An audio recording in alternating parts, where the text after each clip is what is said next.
Englewood, getting care is convenient no matter where you are. Go to SamwellPayne.com to learn more or schedule an appointment. The U.S. Open Tennis Championships are underway, and you can still get in on the excitement. Grab a $30 grounds pass for the Finals Fan Fest, September 12th and 13th in Louis Armstrong Stadium. Experience celebrity arrivals and star-studded viewing parties, hosted by actress and comedian Yvonne Orji and The Bachelor's Joey Grazadeh. Plus, live DJ sets from Tinks, Lucas, and Summer House's Kyle Cook. Get tickets now at usopen.org. Rich Eisen here with some advice. If high-interest credit card debt is grinding you down, it might be time to call an audible with a SoFi personal loan. It consolidates your debt into one low monthly payment with no fees required. And with as soon as the same-day funding, you can make the right play fast. Call an audible on your debt today at SoFi.com/debtplay. Loans originated by SoFi Bank N.A., member FDIC. Terms and conditions apply. NMLS 696891. Fast funds terms apply at SoFi.com/debtplay. My name is Whitney Allen, and I'm a widow. My husband, Ryan, died. We never thought we'd ever have to use life insurance, but the unexpected happened. With Ethos, signing up was fast and 100% online. You can get a quote in seconds, apply in minutes, and get same-day coverage. No medical exams, and you can get up to $3 million worth of coverage. I'm grateful we were prepared. Get your free quote at ethos.com/play. That's ethos.com/play. Paid spokesperson. Time spent on application may vary. Online health questions required. 880 ESPN, WHSQ, and WCBS-FM HD2, New York. A good karma sports radio station. Don. This isn't Vietnam, it's radio. Hahn. I mean, he had a handful of twig and berries. And Rosenberg. Everything about it was pure, unadulterated ASS. This isn't North Dakota, this is New York. This is Don, Hahn, and Rosenberg. The best threesome I've ever heard. On ESPN New York and streaming live on YouTube. 301 of the big city, Don, Hahn, and Rosenberg on a gorgeous Wednesday afternoon. Getting you ready for Yankees Astros Part 2, Mets Brewers. We've got football to get into. What's going on, everybody? How are ya? Oh, did you do a dog there? No, that was a dice. Hello, everybody. How are you today? Is that what you did? Oh, no, that was dice. No, that wasn't dog. That was, yeah. It wasn't Hey, given. Donnie, I heard you talking more on the show these days. No, Congratulations. No, the talk dice on the is show like, now, Donnie, huh? there you go. Yeah, how about that, Donnie? Say something funny, Mikey. How about that? No, that's dog. Hey, how are you today? The dice was from the day the laughter died. But he's like, I saw this woman that I hadn't seen in a while, and I went up to her in the street and went, how are ya? Good. After you scared the blank out of me. So that was my dice. Last night, no dice. Yeah, no. How many? Was it? How many? 3 separate leads. 2-run leads, 1-run lead. Like the offense was giving you what you needed, and for the first, this is why you can't be mad if you're a Yankees fan about like Blackburn's been so good, right? Your relief pitching has been good. Warren, not great. Right, had you in a hole, and that's fine because Warren isn't. But somebody you're not expecting that Warren, right? Is going to be starting big games in the postseason. But the offense gave you enough to win. The bullpen normally is reliable, and last night, and that's where it goes back to the conversation you and I had, where you enlightened me.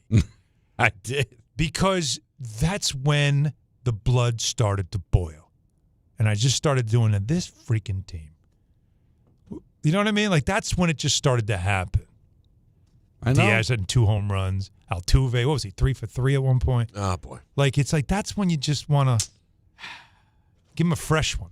A freshie. So that's when a freshie. That's when it started to bother me even more. Yeah, their record now. Do you know what their record was going into the game last night? Whose record? The Yankees, when they score 5 or more runs. Oh, it's an very insane. good. Isn't it like 44-6? It was 45-5. Yeah. Okay. Now They it's score, 45-6. Yeah. But again, it's them. And that's what bothered me about you yesterday and Anthony and the Yankee fans who are like, I don't even think about the Astros anymore. I'm listening to the game driving home, and I'm hearing you got a likely American League MVP on the Astros, even though the team's a 500 team. You're done. Yeah. Right? Alvarez is very good chance of winning the MVP. Mm-hmm. And it's Altuve. And you hear, he's only batting 249. He's only got 14 home run. Base hit. It's Yankee Stadium. Base hit. Big play at second base. I'm listening to Susan Waldman's like, he doesn't have the range anymore. They tried him in left field. They put him back at second base. He doesn't have the pop. He doesn't have the bat. But it's RBI single. Because that's why you should be like flipping out. The damn Astros, 500 team, walk into our building, and it's all of a sudden 2017 again. It's 2019 again. It's 2022 again. That's where I was taking exception. Doesn't matter their record. Doesn't matter the record. Once you get into the playoffs, the American League West champion Houston Astros might be coming to town, right? What does it matter what their record is? It's still there. What does it matter that Springer's gone and Bregman's gone and Cole's gone? It doesn't matter. It's still that uniform, that team, and that guy. Right now, honestly, Altuve should be right on the top of the list. Right there with Pedro. Right there with David Ortiz. And he's still the guy. Right? Yes. It's right there with Jim Rice. Jim Rice. And all of them. Go back. He said Jim Rice. Am I wrong? They were throwing batteries at Jim Rice back in the day. Now, I am not advocating Please don't you throw do that batteries. with Altuve. You know, if you throw a battery at Altuve, it might knock him over. Listen, you know what? Sign him up because the aim's pretty good. He's a wee man. He's a wee man. He's a wee little man. But he's a giant when he comes to Yankee Stadium. Comes in dragging a tree trunk for a baseball bat, and just can't help but get hits against you. It's like he knew it was coming. How dare you say, I don't care about the Astros? I'm glad I woke you up. You did. You really did. We did the job. It was so maddening in so many ways. And then, now we are scoreboard watching, which it's. I almost feel weird doing it because we're not even in September yet. But because it does matter. Staying within 3 games to me is really critical right now. And giving away games like that when your offense, which obviously has had its issues, struggles, it doesn't struggle, finally provides you enough runs to win the game. Of course, it's the night where your bullpen just doesn't have it. Well, it's right. And that's going to happen. So we shouldn't be beaten up. No. Like I said, Garcia has another great game at the plate. Yeah, absolutely. I mean, you scored the allotted runs that in 90% of the time is going to win you a game. It just didn't last night. Yeah. So there's 2 separate things. It's the hatred for the Astros, but it's also, it's going to happen, right? You're gonna have a game where your bullpen doesn't have it. The starting pitcher isn't somebody that's going to be pitching big games for you in the postseason.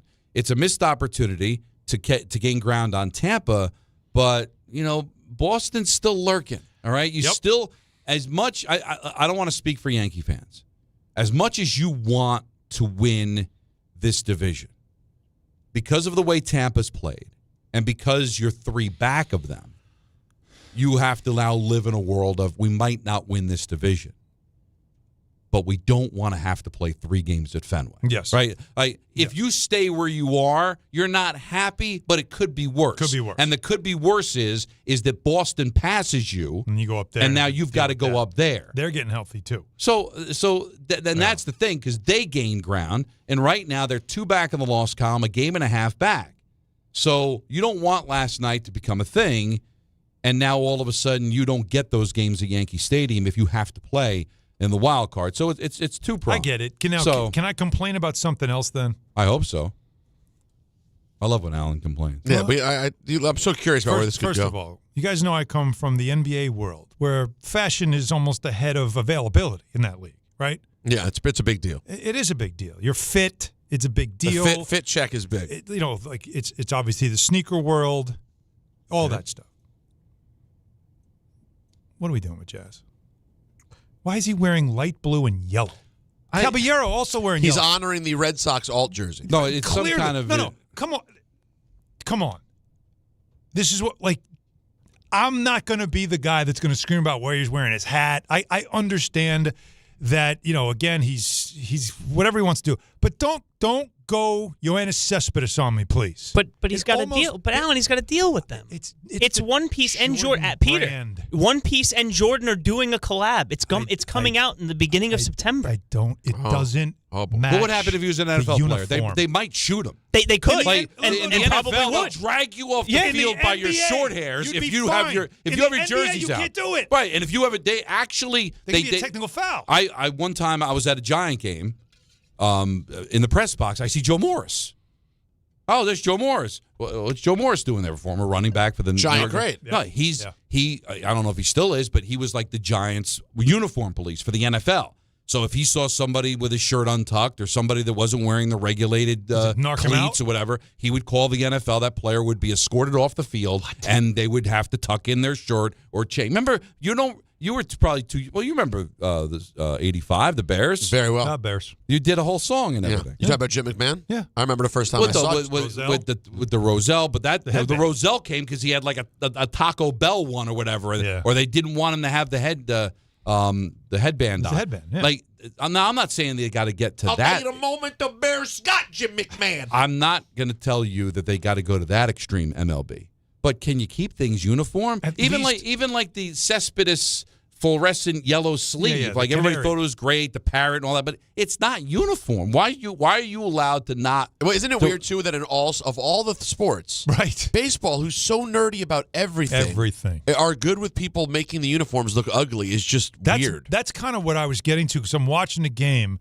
And does it help that, he can't turn a double play? Does it help? Like, that also makes it worse. But it's just, to me, again, visually. Just, take away the old man yelling at a cloud thing here. Visually. It's distracting. The blue is like a lighter blue than the dark navy Yankee blue. So it's even more contrasting. And then we have the yellow part of it. And it feels like it doesn't match. You're just being that guy. Why? And then I'm thinking what you just said. I know in the NBA you can't do this. I know in the NFL you can't do this. How is it possible that in the one sport that acts like it is a pure religion, it's okay in that sport? Now, I know Players Weekend, they let them do a little something extra. Fine. You want to give them one weekend where you can wear different colored cleats. You want to have a purpose. Great. But, this is a random Tuesday night game, and it just doesn't make sense to me. And it really was annoying me. Now, again, I guess that's one of my many signs of, dude, you're getting old, right? I'm the first to admit it, but I can't be the only one that just watched and thought, what is this? What are you doing? And you're fine with it. Everyone's fine with this. It doesn't match. And by the way, you do notice it more because, you mentioned some of the other things about Jazz this year. That bothers you. Yeah, of course. But he's not the only one. Like I said, that everybody went crazy for Cespedes, but because Caballero is wearing some yellow also. I don't. But we do sound like old men when we say that. But I can't be the only one, Don. No. Listen, Michael took a phone call. I guess it was last week about how they got hate to Jazz because his hat's askew. I can't tell him how to wear his hat. At least it matches. But can't tell him how to wear the hat. An organization that does not put the name on the back. Why don't they put the name on the back? Are they being that guy? They're not putting the name on the back because in the Yankee organization, the Yankee world, is the player. It's more important. The interlocking NY in the front is more important than the name on the back. So much so that we're not even going to put the name on the back because you are just a spoke in the wheel of the organization. No one is more important than anybody else. But you might as well put Chisholm on the back of his jersey if he's going to wear different color stuff on his jersey. Then what's the difference? It's still standing out. It's making yourself be about an individual. I'm trying to be different than everybody else, which is why they don't have the name on the back. So you might as well just put the name on the back. Yeah, or just put Jazz. No, I get the beards and stuff. I think there's got to be a happy medium. But listen, wear the compression on your arm. Wear the wristbands. Just have them be uniform. Why have a navy blue one. Have it. I don't understand why it needs to be a different color. Right. All right. So he has it's a Met color too. By the way. It was Met. That blue was a different, right? It was a different blue. It didn't make sense. No, it's a Met blue, and even the insignia near the wrist is orange. That's right. So I don't know. I'm watching the game. It was a very entertaining game because there was a lot of give and take. It was fun to watch because it also had a little bit of, like you said, a little bit of vitriol because of who it was. And the conversation yesterday got you hot. It definitely did. And so it had all that going. And then, Jazz at the plate, Jazz in the field, but especially Jazz at the plate because they really do then, close in on his fingers, on his hands, on the elbow. And I'm like, why, Jazz? Why, dude? Why? It's the Yankees. You yourself were so proud to put that jersey on when they traded for you. You yourself talked about how big it was for you to play for this team. It's bad enough you're wearing Stanton's pants and you look at what the hell's that? Bagger Vance over here. right? But, you're in a mood today. I love it. Well, you didn't think you had a bagger of Vans, did you? But the freaking yellow arm sleeve and the different colored gloves. It's like, what do you always say? You're trying too hard, bro. Yeah, like that's it's exactly like it. It's almost like you know your future's not here, so you're just going full. It might be. I mean, I'm sure he's thinking that. You're going full rebel now. He probably knows he's not going to be here. He's got to know. I don't think the Yankees are going to re-sign him because why do you think they move Volpe to second base? Because right now they've got their shortstop in Lombard Jr., right? Mm-hmm. So in all likelihood, if Volpe starts to get going, he could be the second base because they don't want to completely give up on the kid. So that might be what they do in the future, or go find some other second baseman if there is a season next year. You got a disclaimer that. By the way, we should mention the Rays just shut out the Tigers 3-0. Great. So the Rays have picked up another half game, putting more pressure on the Yankees to try to at least keep pace. So all the Yankees can do is keep pace with a win tonight against the Astros, stay 3 back. Still 31 games left in the season, so there's still time. Lots. But the Tigers are terrible. The Tigers had lost 6 in a row. All right, they ended their 6-game losing streak, but they're falling out of it. So I wouldn't expect any help from them the rest of the week either. Did you see what Joel Sherman said about Aaron Judge and his little workout yesterday? The plan is that he will play right field. Yeah. And DH on occasion. That's the plan. This? Now, all plans are meant to work. Well, perfect, because we got Stanton available. And no, he's not. No. Yeah. Oh. But more importantly, it's the Rice-Garcia dynamic. Because I think who was it that said it? It was one of the. I was in the car a little bit, so I got some of the radio broadcast. Then I got the Yes broadcast, and I'm trying to remember who said it. But someone said of Garcia, "You're looking at the future at first base for the Yankees because he's under. He's got a contract after this year." And I thought, whoa, what does that mean for Ben Rice? I mean, Garcia can hit. He's clearly, picked up where he left off when they traded for him. He has not, lost the hot bat he's had all season. And he is young. He's 26. But if he's the future at first base, what's Ben Rice? So right now you have that dynamic at first, and also Goldschmidt, by the way. So you have something where you're going to need a DH spot open for a Ben. Look, Ben Rice can hit. We know he's got power.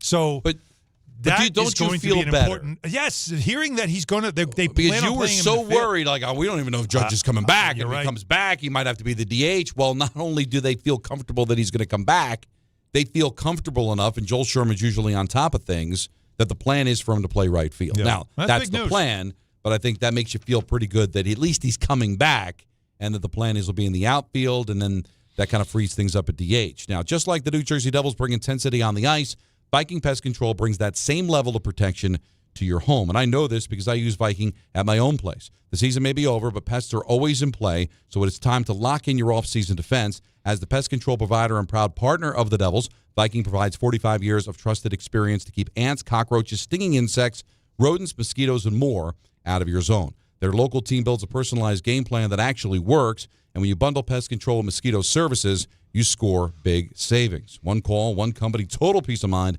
Visit VikingPest.com, protecting your home inside and out. Ready to get some calls in? Let's do it. Shall we? Enjoy doing that. Let's get to the calls at 1-800-919-3776. And let's start it off with Griffin in Connecticut. Always fun to talk to him. You're on ESPN New York. What's up, Griff? Hey, guys. First, before I get to my thing about Allen and the uniform, the color stuff and wearing thing. Allen, I've been very impressed by Spencer Jones when he got thrown in the fire, being called up. He got thrown in the fire because of all the injuries, and he showed some glimpses. I still want him to work on limiting the strikeouts a little bit, but I've been very impressed by him, and I feel like he could be a future for us moving forward. I think you're absolutely Just right. have to limit those strikeouts. Absolutely. No, Do you know what I mean? Yeah, but a big guy like him, though, obviously it's, there's going to be some holes in the swing and areas that people are going to attack, but I think, he's gotten more comfortable at the plate more and more, and I think you're right about his fielding. I think he's a versatile outfielder. You can't run on him. And his athleticism and size allow him to cover a lot of ground. I am impressed, too, with him. It's a good observation, Griff. Alan, about the uniform, about what Jazz was wearing, I feel like this is all around baseball in general. I'm watching the Tigers and Rays today because they had it on MLB Network, and this guy for the Tigers is having pink and blue batting gloves. So it's just a weird thing all around baseball. It's completely changes where they just wear whatever they want to wear now, and it drives me crazy at times too, because I'm like, that's why the Red Sox, when they wear those yellow uniforms, come on, you're the Boston Red Sox. You're not the Savannah Banana. So actually wear your true uniforms. I'm with you. Listen, it's in the eye of the beholder, because my friend John, one of my best friends, big Red Sox fan, he loves the green monster jerseys because they got the jerseys that honor the marathon, but they also have the green monster. That's the blue and yellow. And then they have the green, and he's like, I love it. It honors the green. What is the green monster one like again? It's just green. It's just green. It's just like a green jersey. It's a green jersey. For Boston, I mean, there's something fit there. Yeah, more than the blue and yellow. Yes. But I mean, listen, I think the City Select jerseys that the Mets wear on Saturdays just look sharp. I don't like them because they're not Met colors. Their colors are not purple and silver. But that's me. But some people love it, and usually it's a younger crowd. And what do the younger crowd do? They buy jerseys. They like to wear jerseys. That means more money for MLB. I'd be curious. I do want to see the numbers on that stuff, though. Like, I am curious because with baseball, I always find it funny. When baseball does stuff to risk their older crowd, I always find it interesting because that is who their crowd is. Like, how much is it really hitting with your younger crowd to make it worthwhile to irritate the older crowd in baseball? I'm curious how many people buy the City Select jerseys. Because the theory always is, Peter, that the older crowd will complain, they'll moan and groan, but they'll still watch. They're not going anywhere. The kids come and go. I guess you're right. So if you can grab a few. But they want those guys to buy jerseys. If you have a Red Sox jersey, how many different versions of the same Red Sox jersey can you purchase? But if you change it up and you've got the yellow one and you've got the green one, well, now a guy that bought one jersey now might buy three. Now we have breaking news, which is brought to you by Boost Mobile. Yankees have placed Fernando Cruz on the injured list. Here we go. With right elbow discomfort. More elbow discomfort. That's never good. Please tell me that this is please tell me this is just being extra cautious. Or is this a wearing down because there's been so much reliance? Well, I left with a trainer. I don't think this is being cautious. This is a legitimate not what concern. You want. So a night where the Yankee bullpen did not do well, and overall just not wanting to lose any more pitchers, Fernando Cruz on the 15-day IL. Breaking news is presented by Boost Mobile. I'm in. Don't overpay. Get unlimited talk, text, and data for $25 a month, forever, for life, for real. Switch now at Boost Mobile. Come on, Peter. Boost. You might as well just lean in. Boost. Right?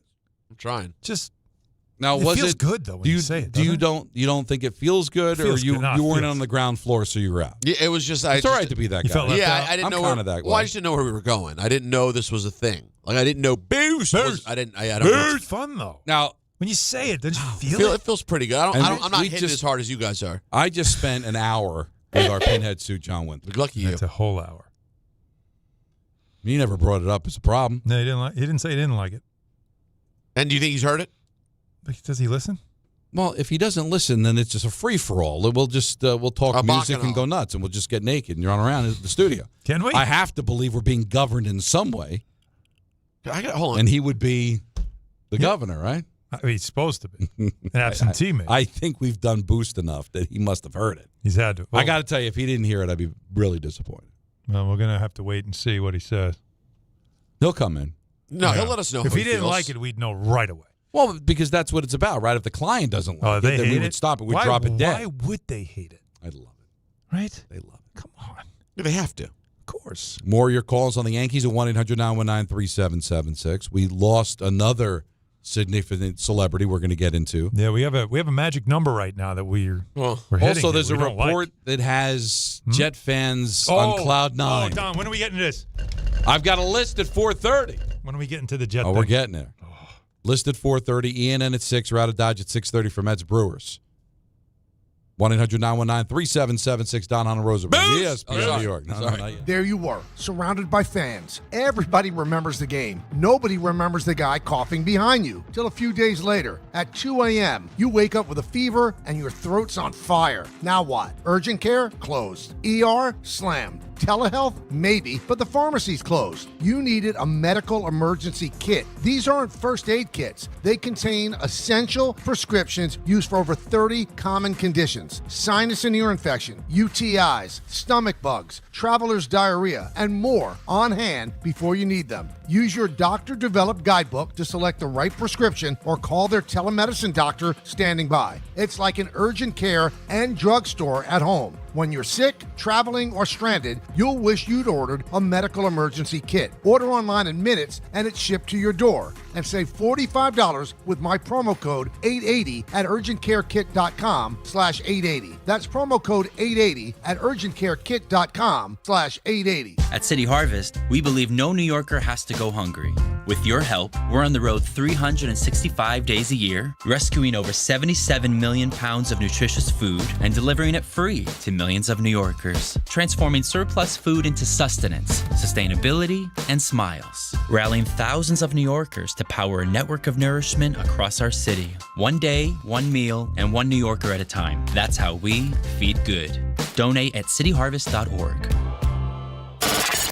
Mornings with DiPietro and Rothenberg. Pastoroni, who do you look at as the most dangerous team? So I think the best way to look at that is who's got the highest ceiling. And I believe that if the Yankees are right, if Judge comes back and he's productive, but that's a giant if. If he's right, they still in a mediocre American League at the highest ceiling. DiPietro and Rothenberg. Morning 6 to 10 on ESPN New York and streaming live on YouTube. Hey! My dad is bringing home the best birthday cake ever! It was my 5th birthday, and my dad was bringing home the cake. Should have been here a half hour ago. The cake never made it, and neither did my dad. 911, what's your emergency? That was the day a drunk driver killed my dad. Daddy? Impaired drivers take lives. Think. Sponsored by the New York State Governor's Traffic Safety Committee. Aired in cooperation with the New York State Broadcasters Association.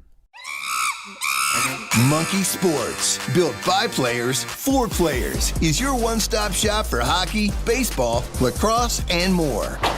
Find top-name equipment and expert in-store services like sharpening, break-ins, and relacing. Shop in-store at Monkey Sports in Farmingdale or Woodbridge or online for all the top brands.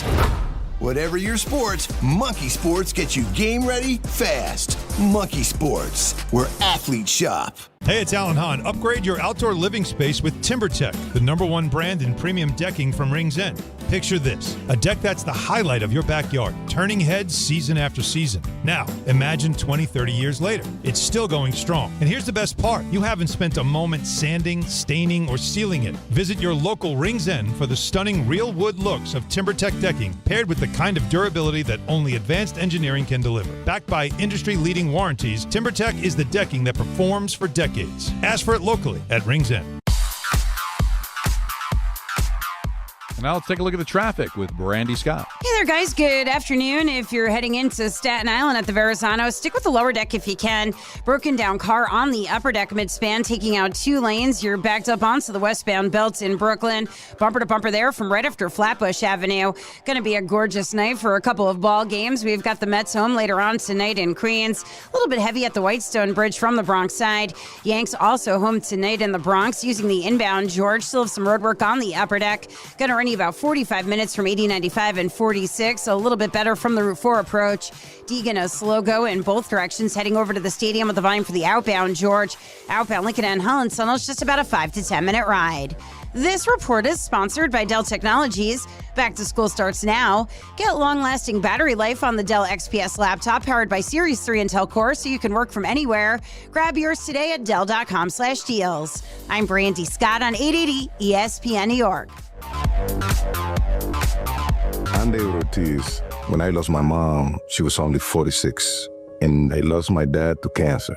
It was the worst pain I ever felt. It made me think, what will happen with the people I love when my time is up?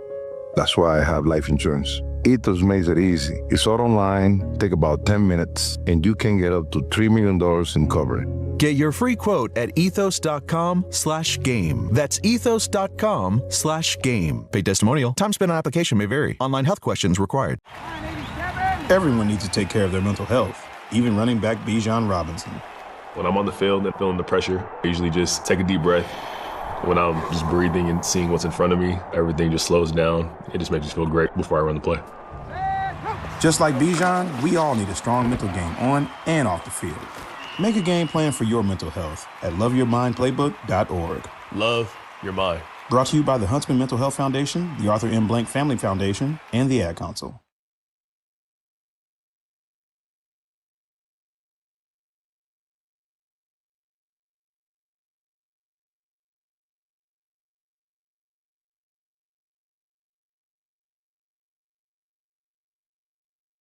We lost Dolly Parton yesterday at the age of 80.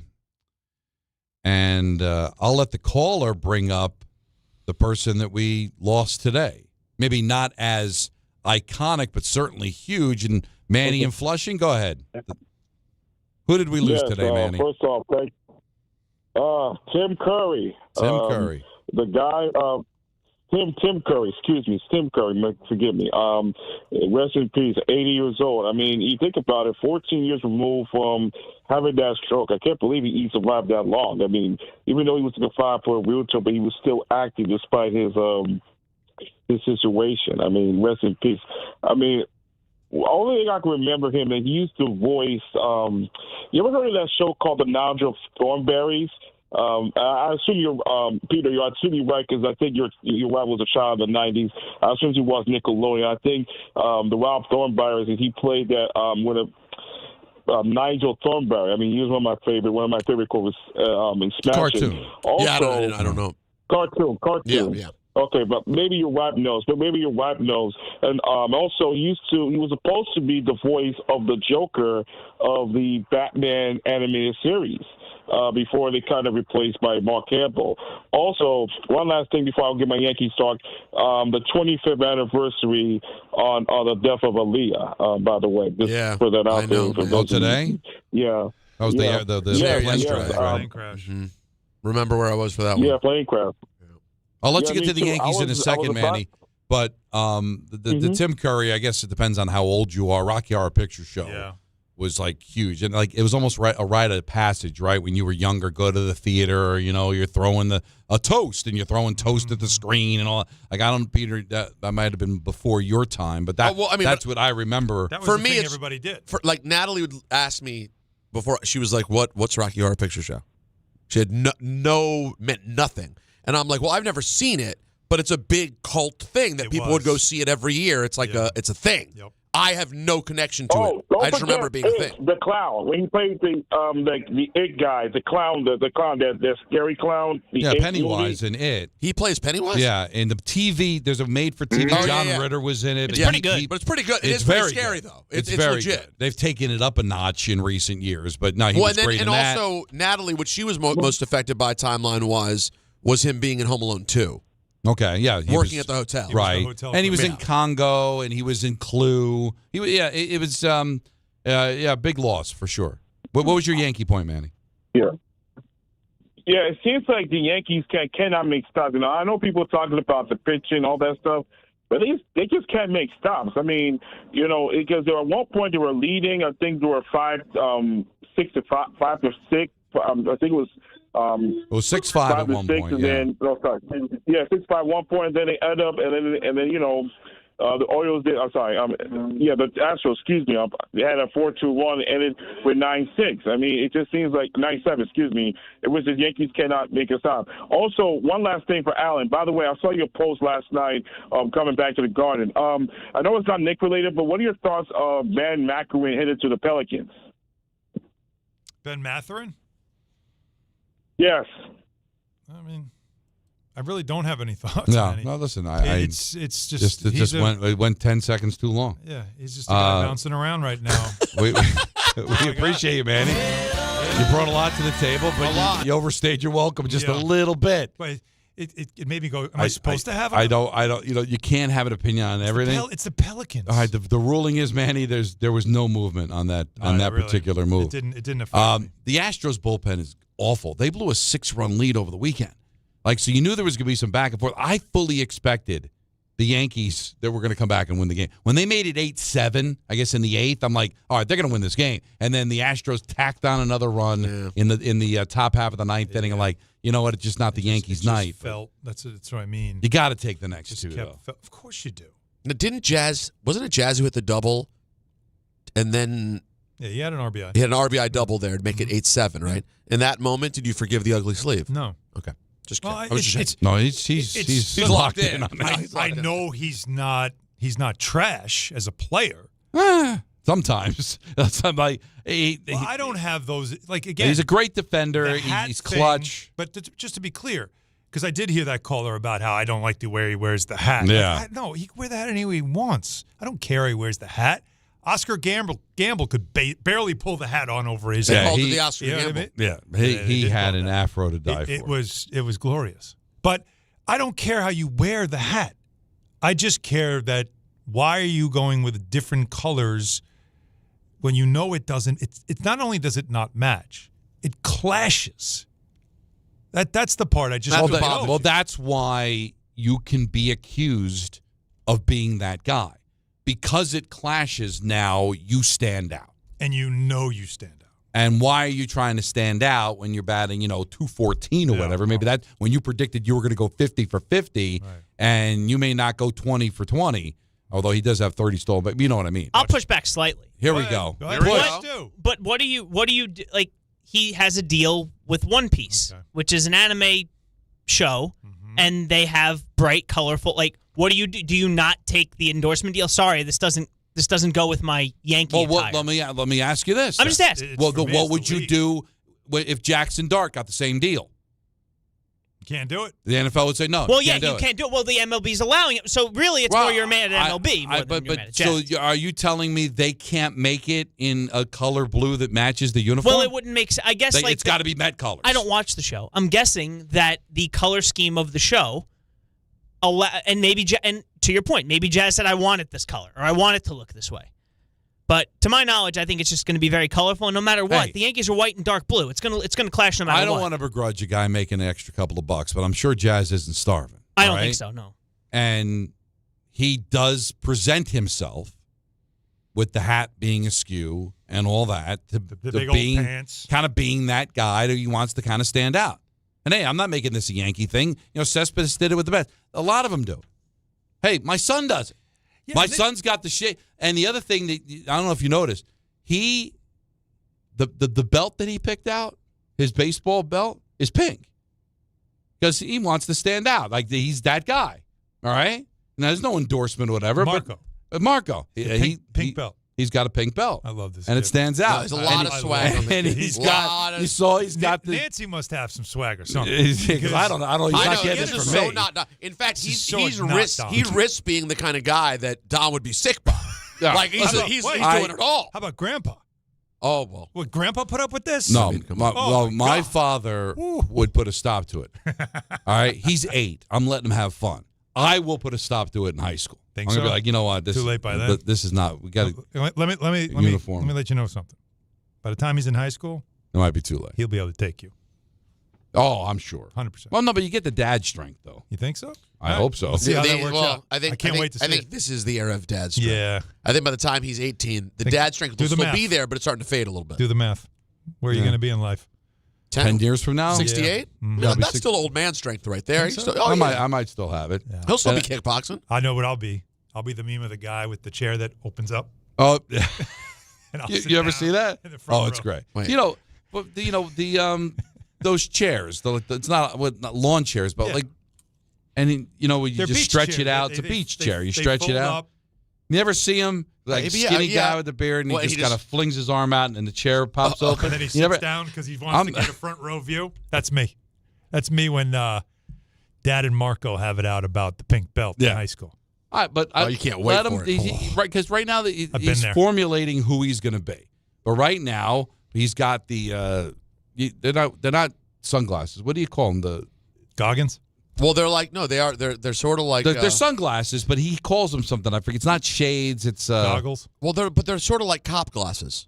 No. Right? 'Cause they're very like shiny. Oakleys, but they're not Oakleys. Ski They're masks. like they are like Oakleys. Yeah, they look like they have a thing on them, right?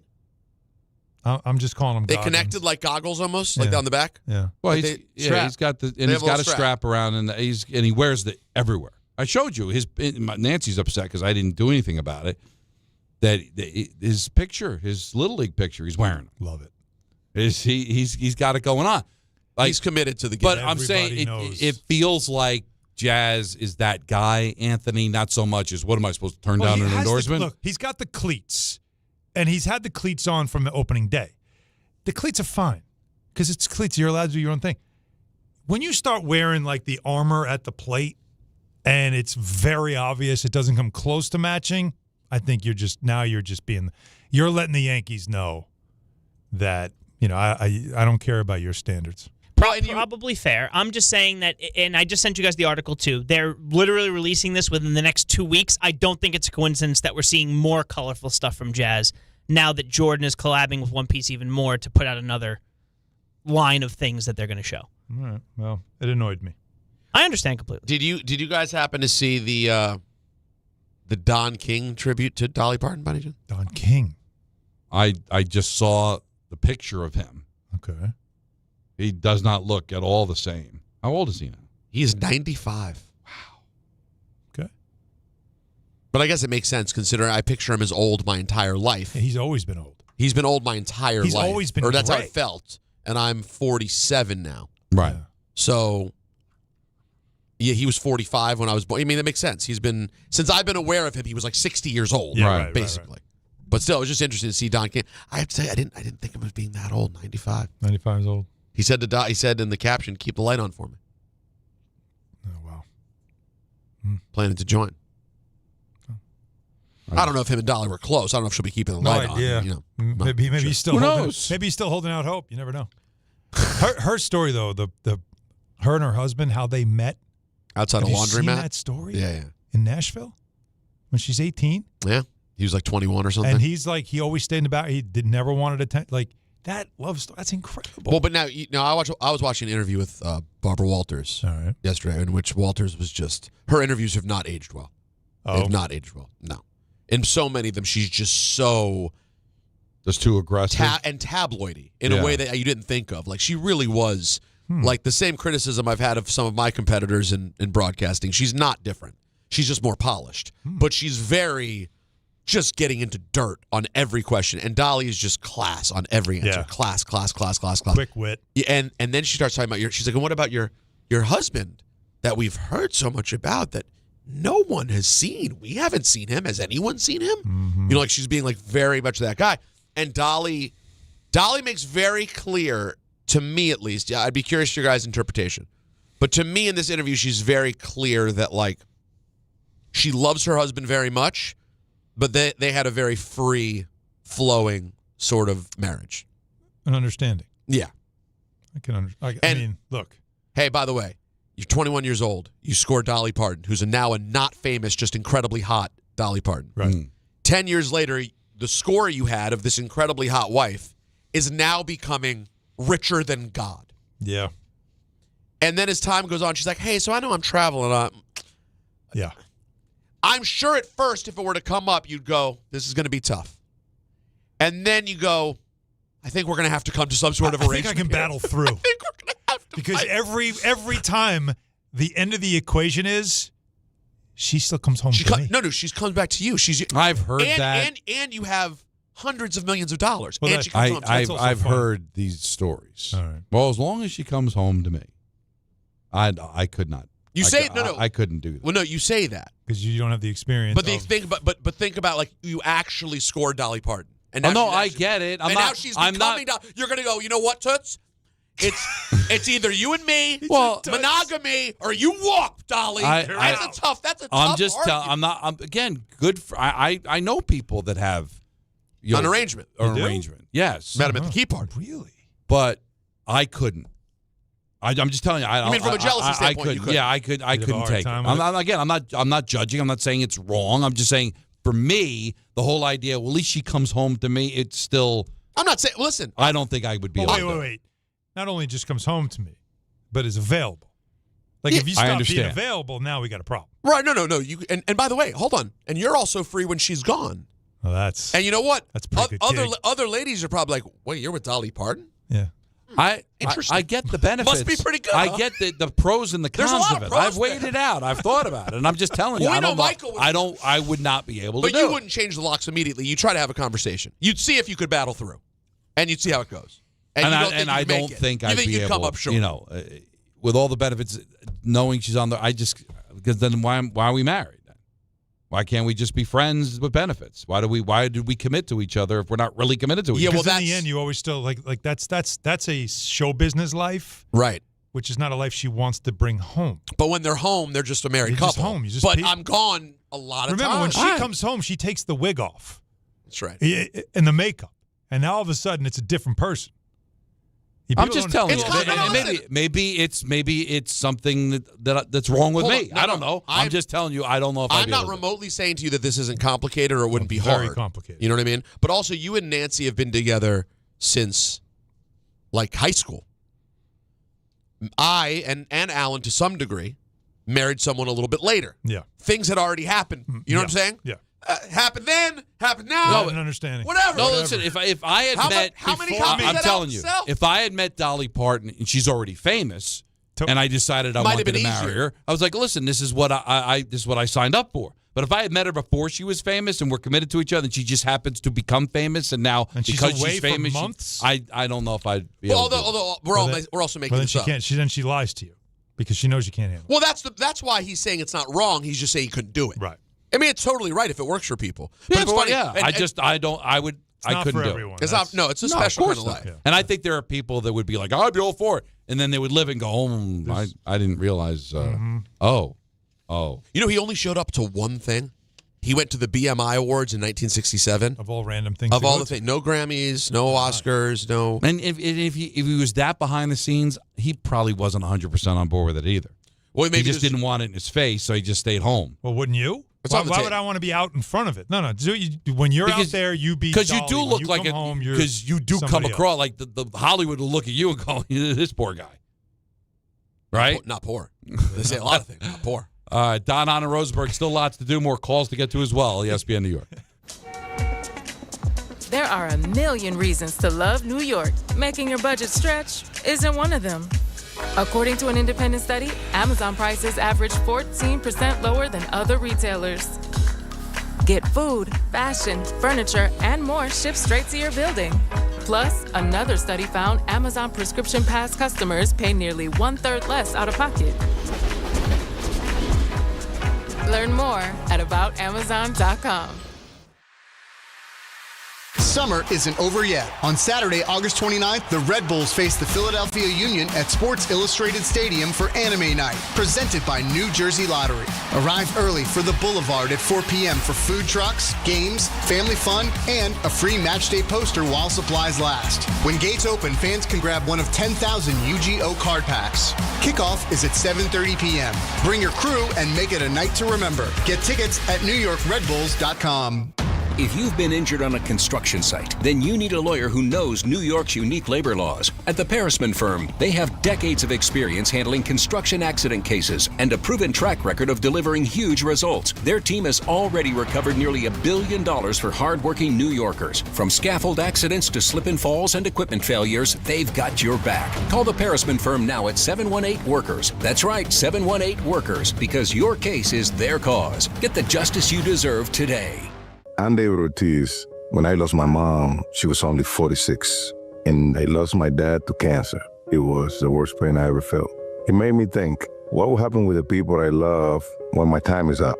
That's why I have life insurance. Ethos makes it easy. It's all online, take about 10 minutes, and you can get up to $3 million in coverage. Get your free quote at ethos.com/game. That's ethos.com/game. Paid testimonial. Time spent on application may vary. Online health questions required. Everyone needs to take care of their mental health, even running back Bijan Robinson. When I'm on the field and feeling the pressure, I usually just take a deep breath. When I'm just breathing and seeing what's in front of me, everything just slows down. It just makes me feel great before I run the play. Just like Bijan, we all need a strong mental game on and off the field. Make a game plan for your mental health at loveyourmindplaybook.org. Love your mind. Brought to you by the Huntsman Mental Health Foundation, the Arthur M. Blank Family Foundation, and the Ad Council. Everyone needs to take care of their mental health, even running back Bijan Robinson. When I'm on the field and feeling the pressure, I usually just take a deep breath. When I'm just breathing and seeing what's in front of me, everything just slows down. It just makes me feel great before I run the play. Just like Bijan, we all need a strong mental game on and off the field. Make a game plan for your mental health at loveyourmindplaybook.org. Love your mind. Brought to you by the Huntsman Mental Health Foundation, the Arthur M. Blank Family Foundation, and the Ad Council. Pros, find the right flooring for the job in Lowe's newly redesigned flooring showroom. Shop our expanded assortment of trusted brands and get up to 35% off style selections, Stainmaster, and Stainmaster Pet Protect Special Order Carpet. And while you're here, save $100 on the DeWalt 20-volt max 6-amp-hour 2-pack of batteries. Now just $179. Get more of what you need faster and save more where it counts from the ground up. Our best lineup is here at Lowe's. Valid through 8/26 while supplies last. Selection varies by location. Congratulations, New York. The Knicks did it. Through battle after battle, they dominated to become this year's NBA champions. Day in and day out, the hard work paid off, and you were there every step of the way. Enjoy the crown. Own it, because this year is your year. A part of your legacy that will never be forgotten. So celebrate this moment, show your pride, and shop the largest selection of official NBA gear at NBAstore.com. A Fanatics experience.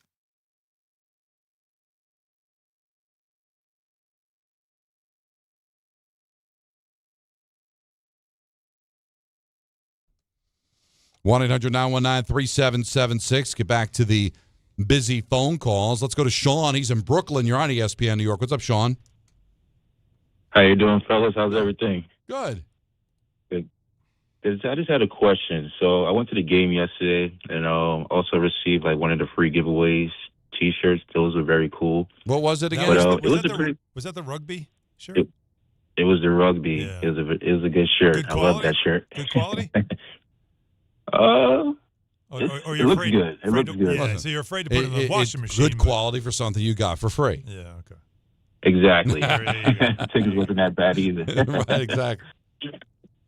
So just a question for you guys. Do you think Aaron Boone was playing with house money last night? Because, I mean, you can see, like, the score in center field, and Tampa Bay pretty much lost by the time it was, like, the sixth inning.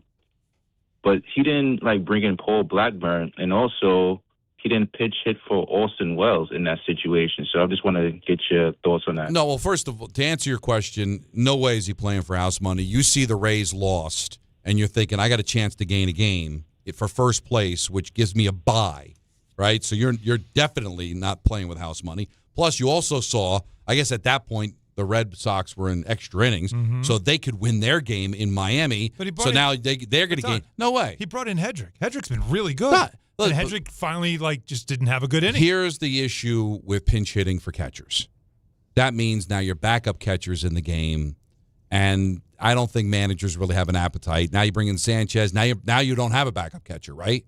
Because you just used I guess Rice could catch, but he hasn't caught all year. No, you don't want to do that to him. It's tough. I mean, that's the problem with, I could have probably pinched it for Wells. You went 0 for 3 with a strikeout, so you probably could have done better bringing somebody else in. But when you pinch hit for a catcher, now you play. You might have to play extra inning. I just don't know if you want to do that. I also argue we're in August. Wells he's got to figure it out at some point.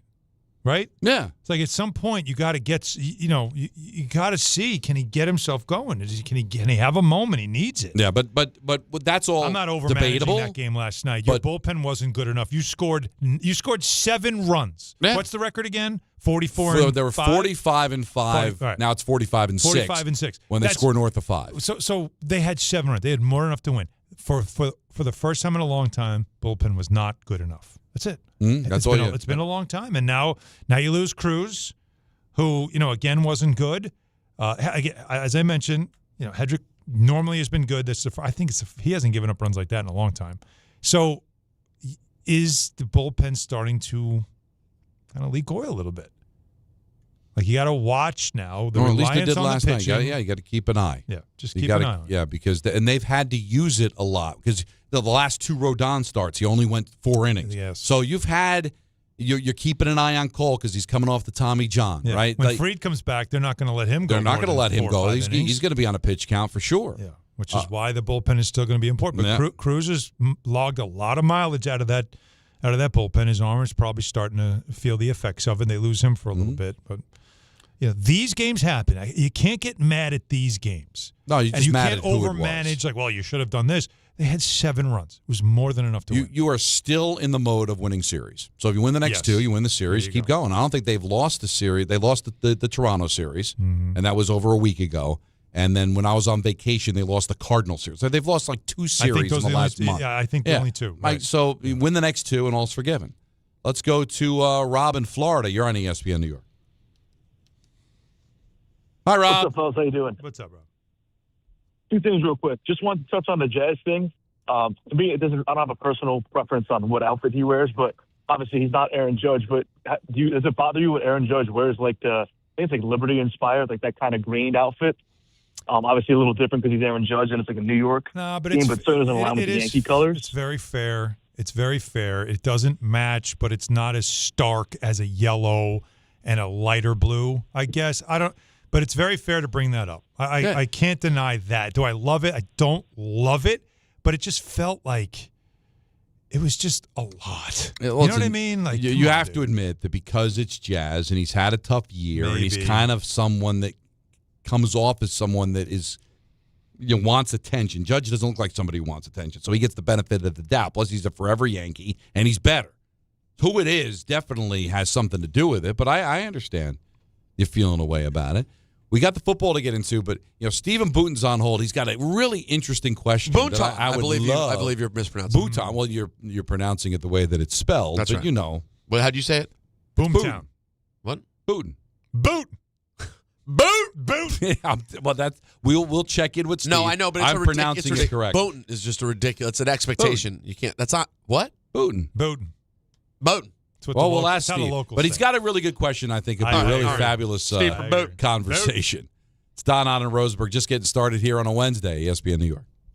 Hey, this is Jalen Brunson. What's up, Knicks fans? This is Josh Hart. Knicks fans, it's Mikal Bridges, and this is your home for New York Knicks basketball. This is 880 ESPN and the ESPN New York app.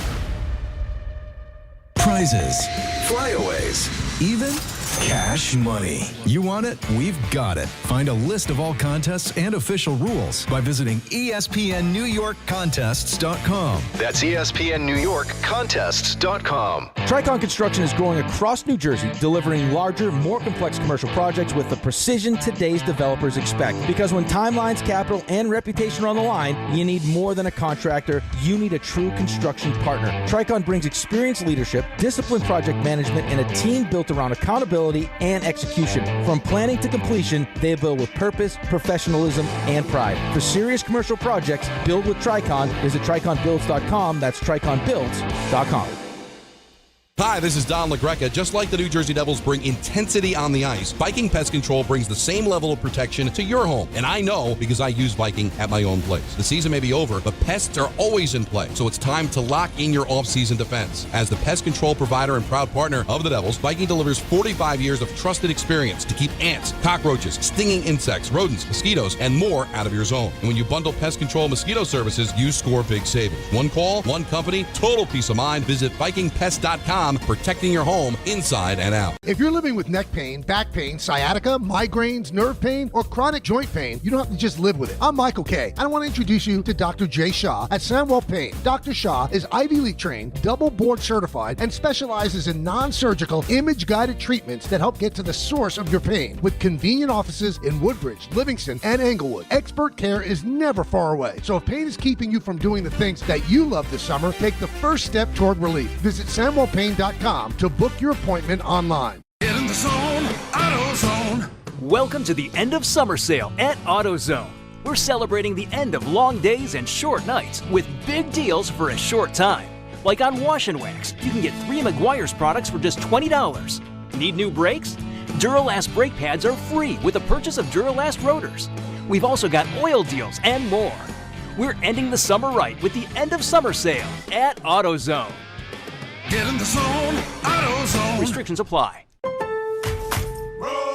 Pros, find the right flooring for the job in Lowe's newly redesigned flooring showroom. Shop our expanded assortment of trusted brands and get up to 35% off style selections, Stainmaster, and Stainmaster Pet Protect Special Order Carpet. And while you're here, save $100 on the DeWalt 20-volt max 6-amp-hour 2-pack of batteries. Now just $179. Get more of what you need faster and save more where it counts from the ground up. Our best lineup is here at Lowe's. Valid through 8/26 while supplies last. Selection varies by location. Beginning Tuesday, September 8th, watch DiPietro and Rothenberg and Hahn and Rosenberg live every day on the MSG Network. WHSQ and WCBS-FM HD2, New York.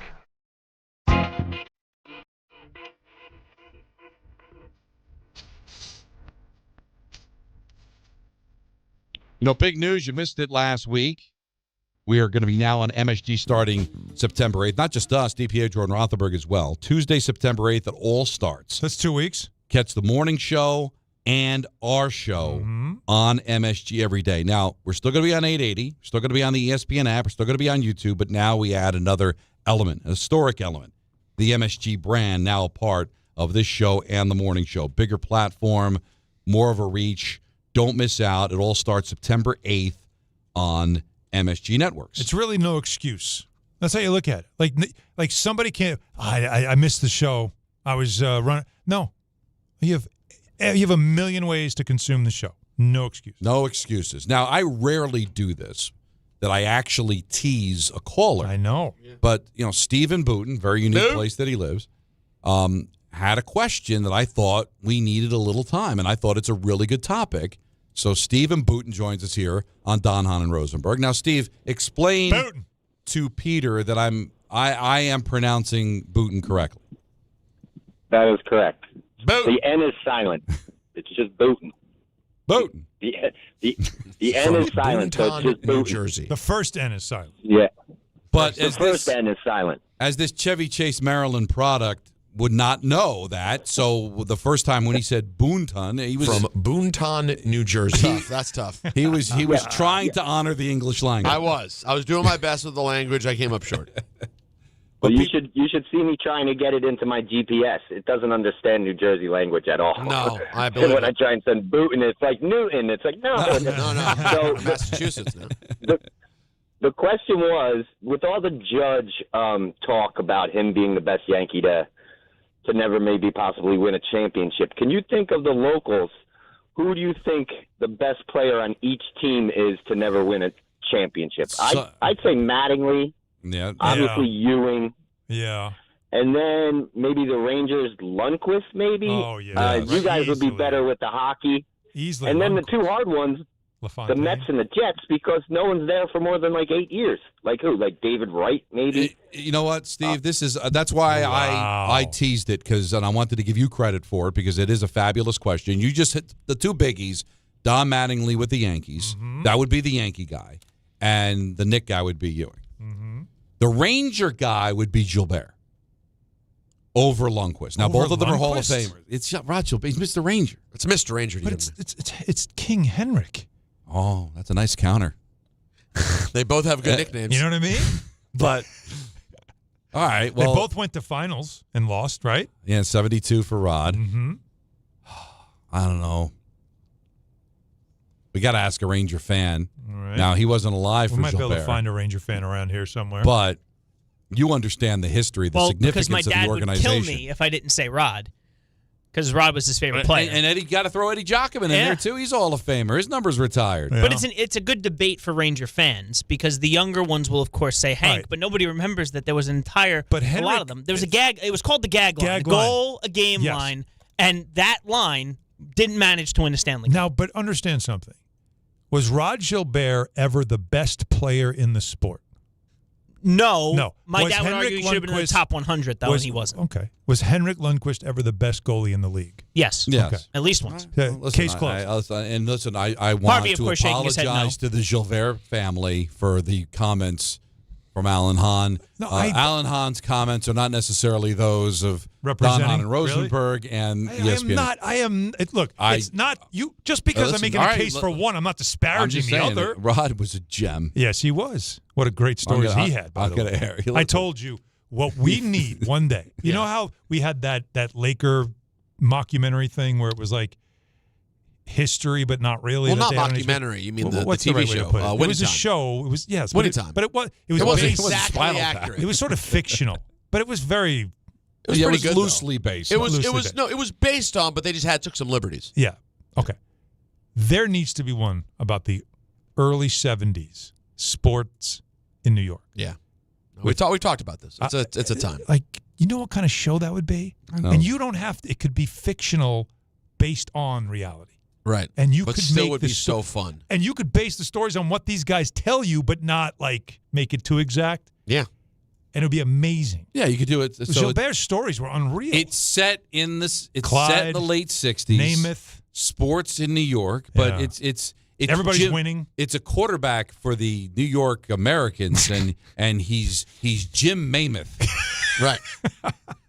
And Bob Gilbert. Yeah. Or you just take the real names. You just admit that this is a fictionalized version just say of what it's happened. fictionalized because a lot of the Lakers stuff wasn't. But the thing is that followed a very specific story. What's the story that you're following here? You know what I mean? Do you really need one? Did Mad Men have a real story? Mad Men was just a fun. It's true. Although I guess the main character did have like his dark history. Well, yeah, Don Draper has a pretty. So all right. So what if we then just made it about Namath and his rise to superstardom, how he kind of changed sports? He was the centerpiece of everything. Yeah, when his bar got injuries, closed down and the bar. Yeah, but, there's a lot. But the fact that he's orbited by all these other legends at the same time that all pop up in their moments were the kings of the city. And the things they hung out together. It's pretty crazy. My God. At a time. That's a lot of arrangements back then, too, the Rat Peter, I'm Pack. sure. Oh, yeah. Anyway. All right, so we can debate the Rangers. It's between Gilbert and Lundqvist. Mm-hmm. All right? So, Giants. Greatest Giant not to win a championship. I guess you would say, Y.A. Tittle? Played in a few championship games, never won the title. Because Frank Gifford won, Sam Huff won. There's no one recent. There's nobody recent. You wouldn't put Odell in that conversation. I mean, do you want to say Tiki? Tiki is it's reasonable. He's not in the Hall of Fame. Tittle is, but Tittle also played in San Francisco. Is there anybody post-90 Super Bowl that was like in the 90s that would jump out? Tiki's the guy that jumps really out. I mean, Tiki was amazing. I mean, he's one of the great Giants of all time. Of my generation, he's the number one Giant to be there but not win the ring. Yeah, I would say Tiki, just to keep it modern. Okay. Jet, whole slew of them. So who's? There's a million of them you could name. Klecko, he's in the Hall of Fame. Yeah, Klecko's a Hall of Fame. Pro Bowler in three different positions. Does this positions. mean they never won or they never won here? Never won. Never Klecko. won. Oh, never. But no. But that's the overall. It's that they never won anywhere or they just never won here. Well, They just didn't meaning win while they were here. in New while York. they were here. Yeah, because Revis may be the greatest Jet who ever lived in terms of his actual playing ability. But once was he Revis played. as beloved as Klecko? I beloved, would still say Klecko was better than Revis just because as a Jet he was here longer. Played 4 different positions. Yeah, and I would go. I'd say the Jets Klecko, right? He's better than Gastineau. There's no offensive player. I mean, Curtis Martin Martin also played for New England. I would still say Klecko's bigger than Curtis Martin, right? As a Jet? As a Jet? I think that's fair. I think so. Klecko.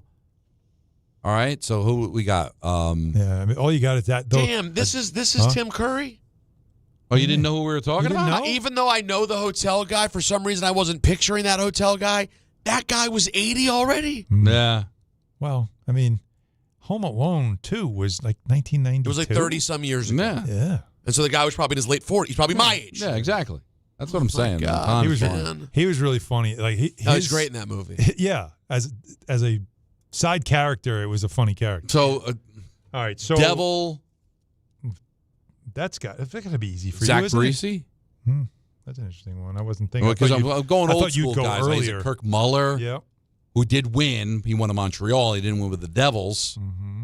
But I would think Zach, ended up being a bigger Devil. The tougher one, New York Met. New York Met. Islander to me would be LaFontaine. Met. Wouldn't the Islander be LaFontaine? Yeah. Oh, absolutely. I mean, Hall of Pat Famer. LaFontaine. Yeah. Yeah. Because if I say John Tavares, the Islander fans would pick it outside the He studio chose and to leave. so Maybe they could have had a cup if he stayed. They would choose violence. Mm. The Met is probably David Wright. and the Met was easy. The net, or Mike Piazza, but Piazza, played with the Dodgers. He's right. It's such a long his whole career. But you're right, it was a whole career. And the net. The net. Jason Kidd? Probably Jason Am I missing Kidd. anybody? Drazen Petrovic wasn't here long enough, unfortunately. Yeah. And Kidd got him to 2 finals. That's the part that's the heartbreak. And Kidd was the face of that. It wasn't Kittles or Van Horn or Jefferson. Or Kenyon Martin. Is Kidd the greatest net? Dr. J's the greatest net. Yeah, but he doesn't count. You mean NBA nets? Yeah, not then Dr. J doesn't count. Right. But I'm talking about, if you're talking about franchise history, then you go Julius NBA. Erving is the greatest net. It's just amazing that they had to sell him to get into the NBA. But you could understand not going back to the other league. Another team. Yeah. Yeah. But Kidd played on a lot of teams. So New Jersey. And Kidd did eventually win a title. Right. Yes, but not with the Nets. Not with the Nets. Would Vince Carter be in this conversation? But he bounced around. Wasn't here long enough? I don't even think of him as a net. No? Yeah, it's hard. He's still a Raptor? Yes. And Air nobody... Canada. Anybody That's his to me. recent? Because, again, all those guys, KD was He great, was here but for a minute. short. Yeah. Kyrie was short. Mm-hmm. Pierce and and Garnett. Again, short period of time. We need Joe Leo today. The one time we can actually have Joe Leo Net conversation. bring the Nets in. But so I think Jason And it is Kidd. a tool. I'm comfortable with Jason Kidd. So we're not missing anybody. We did Jets, Giants, No, I got Mets, them all. Yankees. I wrote them all down. I think we did it. Yeah. That was good. That was fun, no? Yeah, no, very. It's again, the Met thing seemed too easy when you went right to David Wright, and I'm trying to think of because from '69 to '86. All right, because Seaver did win the one in '69. So you don't worry between about Seaver. '69 and '86, most of the great Mets are covered. Yeah. So any great Met post '86, who are we talking about? We're talking about Edgardo Alfonso. I'd still go David Wright. Mm-hmm. Jose Reyes. I'd still go David Wright. Okay. Jacob deGrom, Syndergaard. You're still going David Wright. Mike Piazza. I'd still go David Wright, even though Piazza's in the Hall of Fame. He was a Dodger. Is DeGrom only because he wasn't here? He wasn't here long enough. He wasn't because the here guy long was the best pitcher. He was in the great, game. but he wasn't here long. Okay. All right. I mean, for me, you'd still go David Wright because of the fact that he was here for so His whole career, and he went through a lot, and they had a couple of years they were good. They just couldn't get over the hump. They did get to the World Series. Yeah, had I'm comfortable with everybody. It's right. I think the only debate that we had in this conversation is Gilbert or Lundqvist, and I guess it really depends on your age. And Peter makes a good point about Rivas.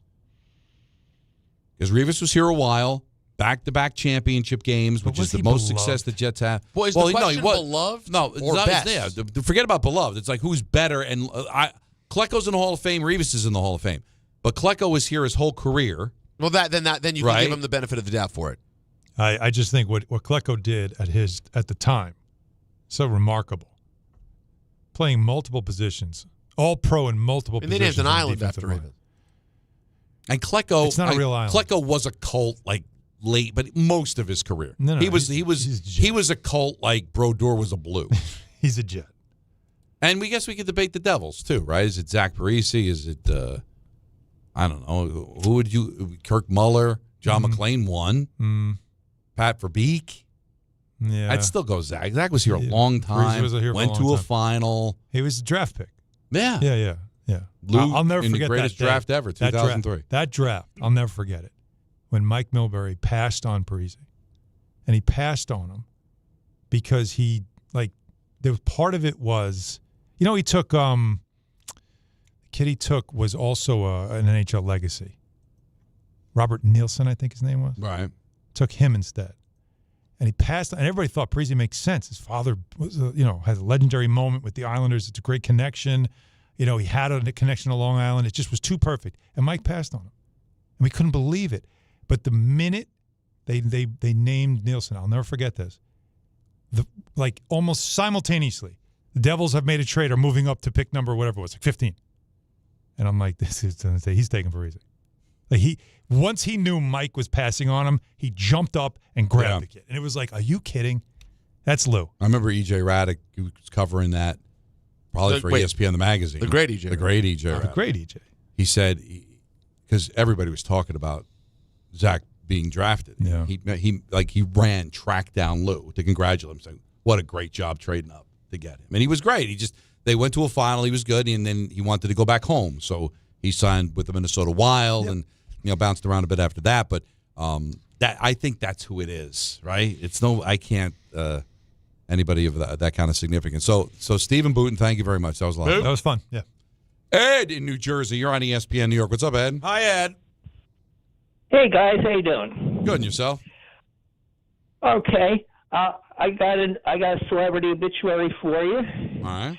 J.P. Morgan from The Gong Show and that classic episode of The Odd Couple. Happy and peppy and bursting with love. Wait, but she died today? 2 days ago. She was 94, which I was shocked to learn. Honestly, Ed, I thought she was older. I mean, those shows were like 50-something years ago. And she was a singer back in the 50s, too.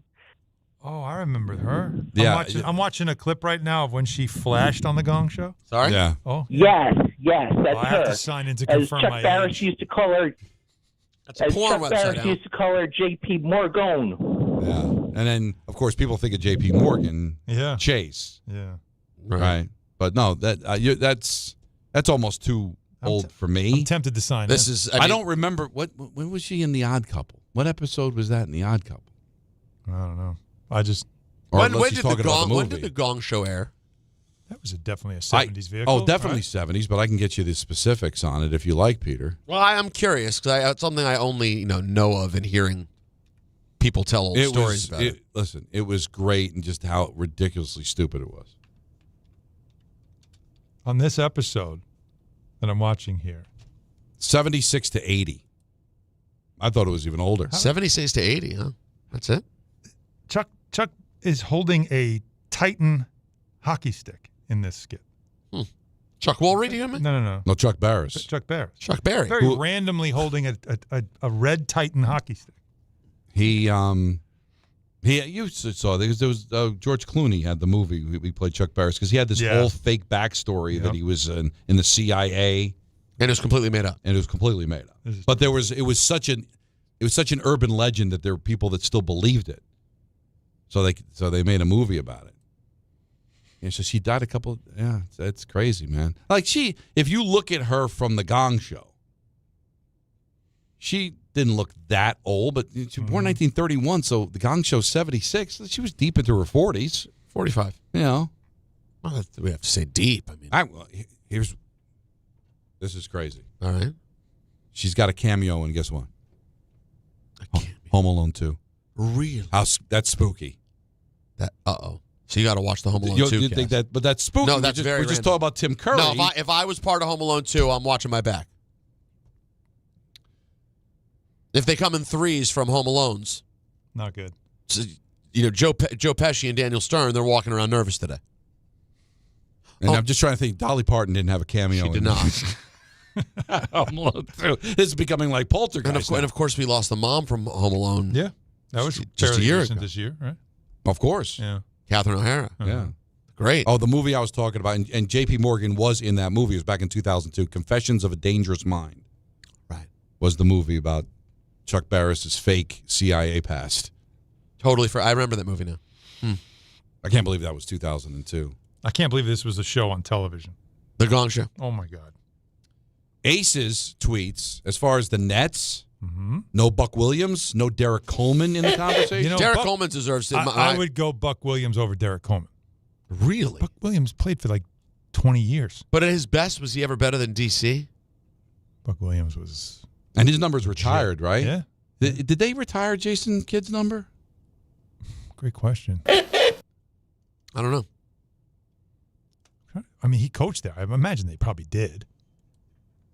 No offense, Harvey. You're doing a great job, but today was the day we needed Joe Leo. We missed Joe. It's a big Joe Leo day. What did he text? I would have... He said Vince Carter, Joe Leo, in our group chat. He said Vince Carter. We had like 6 group chats going with the different producers and whatnot. And he said for Joe Leo, a Nets fan, he said Vince Carter would be the great net to not win. Really does depend on age. They did retire it in 2013 against the Heat. They did retire his number. Kid's number. Yeah, all right, I figured they did. Yeah. We have some news from Dan Dugan. I think it's Duggan. Duggan. You're right. From The Athletic. Wide receiver Malik Nabers walked off with a trainer with 20 minutes left in practice after having a full workload. Harbaugh said he didn't get an update after practice that the early departure was injury-related. Oh, boy. So, can I ask you something? What is happening at football practice?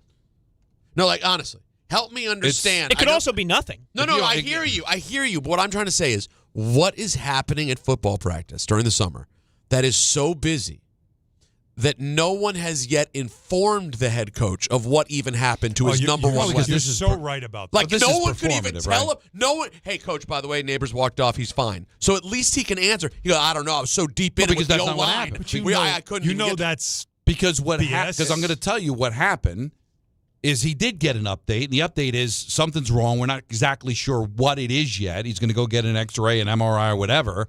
And so Harbaugh's got to say, listen, I wasn't informed, because he wasn't informed with detail. He can't tell you, he walked off with something injured, because that just creates a firestorm. So they're going to wait and see. But he had to be told. There's no way. You're telling me he's walking over the trainer. Don't tell John anything. Hang on. Jordan never know. Jordan Renan is saying. I love Harbs. He said that too. But he also said that Harbaugh said he talks with the medical staff after practice, and there was no mention of Nabers. Oh, no. So, no, that's a good thing. Maya, that's good. Oh, let me adjust her opinion on it then. Yeah. There was no mention. I think Maya might be. Jordan was a little clearer. Yeah. Yeah, his also was more recent.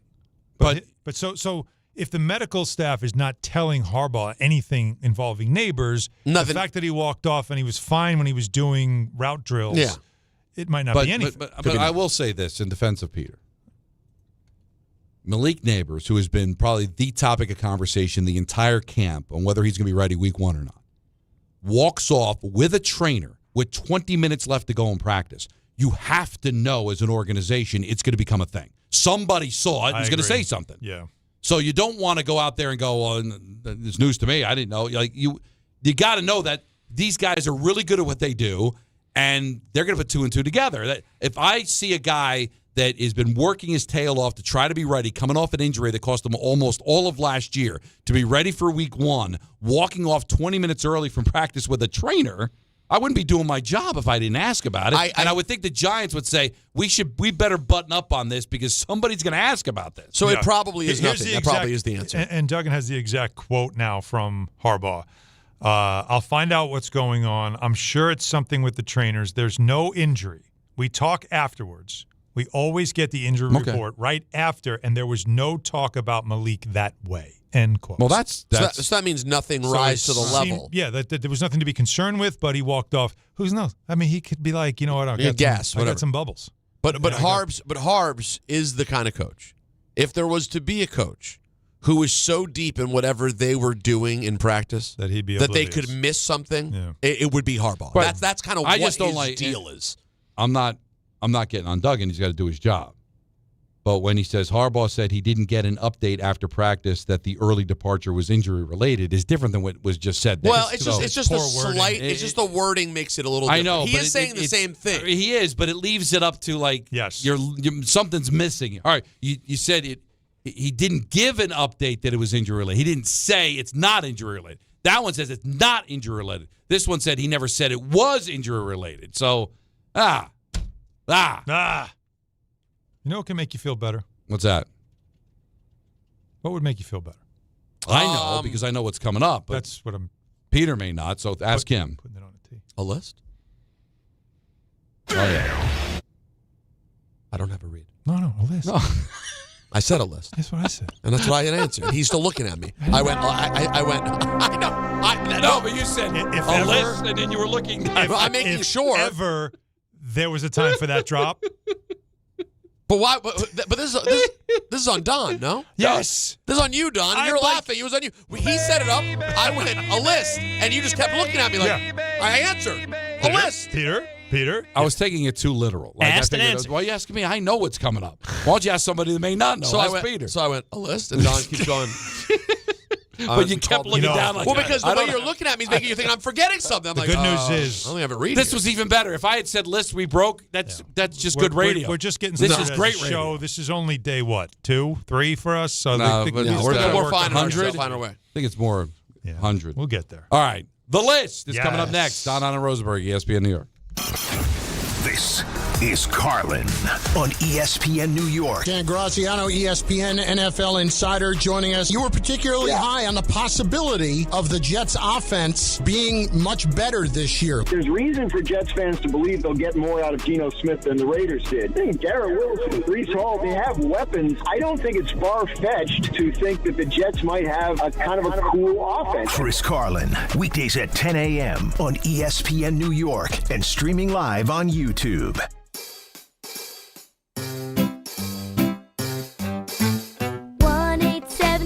Cars for Kids. KARS Cars for Kids. 1-877 Cars for Kids. Donate your car today. 1-877 Cars for Kids. KARS Cars for Kids. 1-877 Cars for Kids. Donate your car today. Ready to get rid of that old car? Donate it to Cars for Kids. Call 877-CARS-4-KIDS to speak to a friendly live agent. Donation is super easy, and your car can be picked up as soon as tomorrow. Go to kars4kids.org now or call 877-CARS-4-KIDS to donate your car today. 1-877 Cars for Kids. KARS Cars for Kids. 1-877 Cars for Kids. Did you know you can donate real estate too? Go to kars4kids.org. That's cars with a K. The U.S. Open Tennis Championships are underway, and you can still get in on the excitement. Grab a $30 grounds pass for the Finals Fan Fest, September 12th and 13th in Louis Armstrong Stadium. Experience celebrity arrivals and star-studded viewing parties, hosted by actress and comedian Yvonne Orji and The Bachelor's Joey Grazadeh, plus live DJ sets from Tinks, Lucas, and Summer House's Kyle Cook. Get tickets now at usopen.org.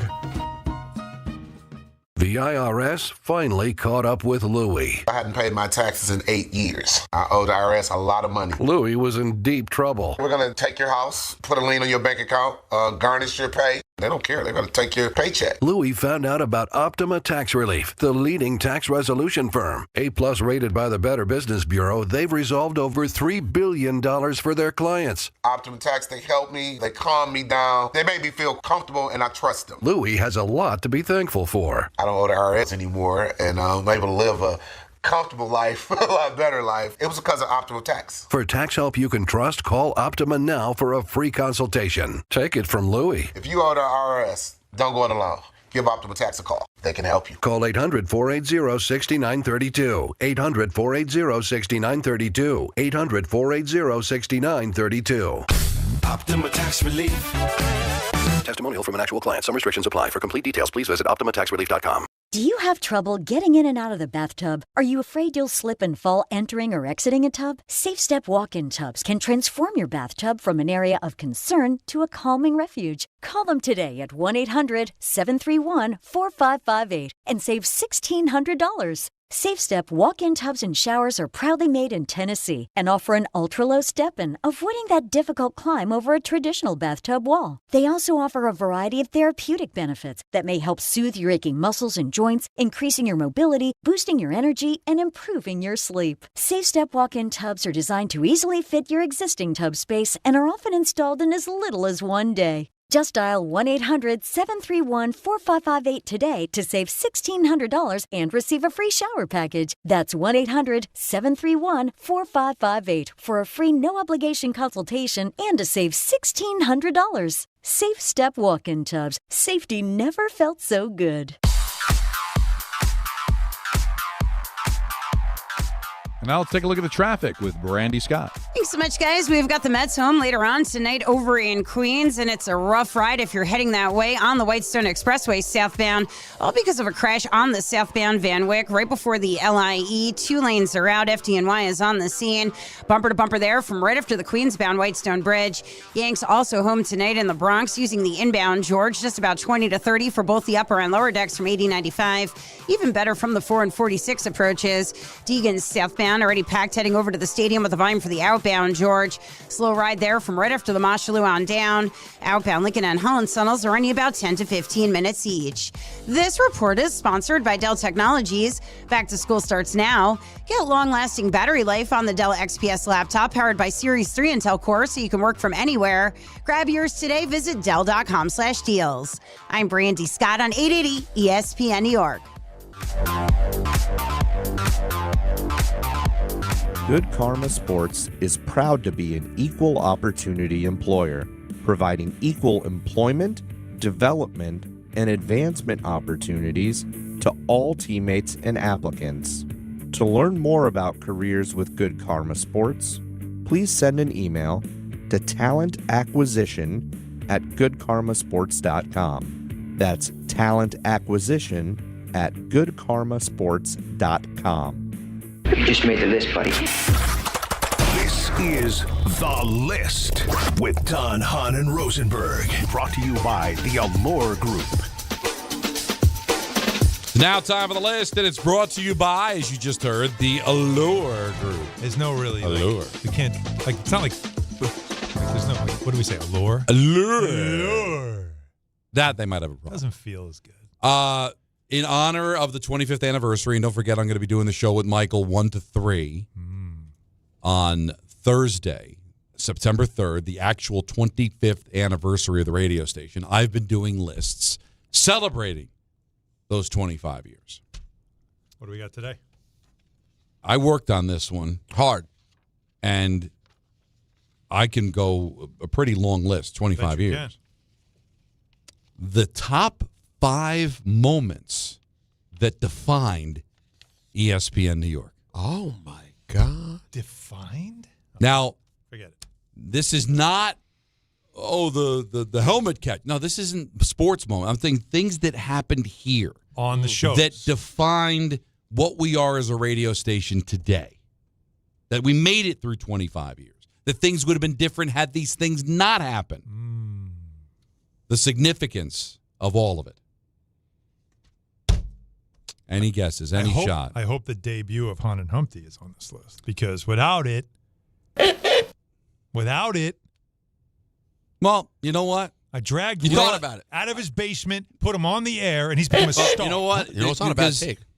I was going to put on. You can't change the that list because the guy who's part of suggesting. No, I got it written down. I got it written down as number 4, and that's mornings.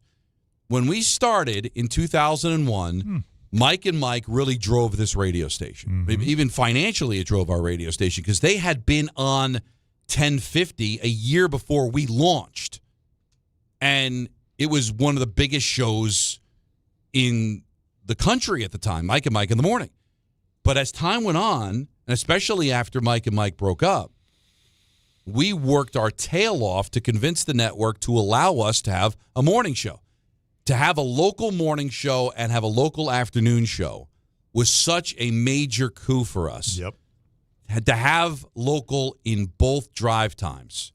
So I put it at number 4, and we couldn't do that without Dave Rothenberg and Rick DiPietro. And the story, Alan, you tell it, why Rick DiPietro's even here. Yeah, I dragged him out of his basement and told him you should be on Sports Talk Radio because when I would do shows by myself, he listened.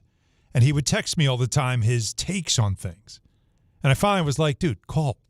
Like, enough telling me what you think. Get on the air and do this. And he didn't want to do it. And then one day we were at a golf outing together. And I said, I've got a show tonight. Just come with me. And he was supposed to only do one segment. He stayed on the whole show. And he loved it. And I'm like, you want to come back tomorrow? He's like, can I? He did it for free. Yeah. For like a couple of weeks. And I said, just keep coming back till they tell you can't. And no one ever told him not to come back. And then they end up doing a show together, and then Rick becomes available in the mornings, and the rest is history. Yeah. RJ Santillo. I think he's become one of the top hosts we have in New York. Yeah, and that really has worked. His chemistry with Dave is terrific. So you labeled it though morning. Yeah, I didn't specifically have the hiring of Rick. It's just that we were able to put together finally a local morning show. And I was talking with RJ Santillo, who's the producer. We didn't get there till 2001. We were 20 years old as a radio station. But we finally were able to do it. It originally started as 5 to 8. And then In 2023, it went to 6 to 10. That is what. Now, see, now that you're adding the context to it, to be attempting to do radio and win without a local morning show for the first 20 years. For the record, just so to be clear, most stations in New York, syndicated in New York isn't usually a thing. Mm-hmm. New York is too much of its own operation. You can't syndicate. You just don't do that. So the fact that we even manage some of the other things we did in that period with respect to the national shows, it's just not the same as having a local show. Rick and I, one of the time we had like 3 different time slots when we were doing our shows midday, and one of them that was designed to help with the morning thing was we did 10 a.m. Right. We did 10 to 1. Mm-hmm. And it was to just kind of like create at least an audience in the morning in that the early part of the day could lead to your show. We slowly built, but still, like to Peter's point, to be taken seriously as a radio station. Yeah. And to go up against, Imus in the Morning and Howard Stern in New York, these behemoths, to have a syndicated national show to where they're not talking about the Yankee loss to the Astros the night before or talking about the Jets or Giants loss on Sunday, talking about the national story. Yeah, the Knicks would have been talked about when they won the championship. Yeah, the Giants would have been talked about when they won the Super Bowl. But to have that local show, I can't even think of what our station would be without having Rick and Dave in the morning. I think that was pretty significant. And not for 20 years. Pretty crazy. And I have that as number 4. All right, number 4. Any other turning points? How about the Yes Network? Yeah. The Yes Network I have at number 5. And leading the Pepsi into went in the garbage can, and it's Diet Coke to you. And leading our Coke, yes, there's believe me, if it was a Pepsi, it would have been nothing. Yeah, the fact that it was a Diet Coke was everything. Yes, and now leading into MSG that kind of coincide with each other. The simulcast, the Michael Kay show going on Yes to me was a huge turning point for our afternoon drive show. To be able to be taken seriously, to be on the Yes Network, being on every day before Yankee games. It grew our audience, and we probably still won a ton of people that even after Yes left. And I can't wait to get them back when we go on MSG, too, for the people who stayed home and aren't savvy with the computer to go on YouTube or the app to be able to be watching us again. But just to be simulcasted, that's when, Peter, we were starting to get recognized. It's tough for radio personalities to get recognized. Maybe now with the web, they can look up and see what you look like, but to be able to all of a sudden be on television, especially a network like that, and now going to MSG, I thought it was a pretty significant moment, and I have it at number 5. It was big for the K show, but I thought it was big for the whole relevance visibility of the radio station overall. It's a big deal. How about the FM stick?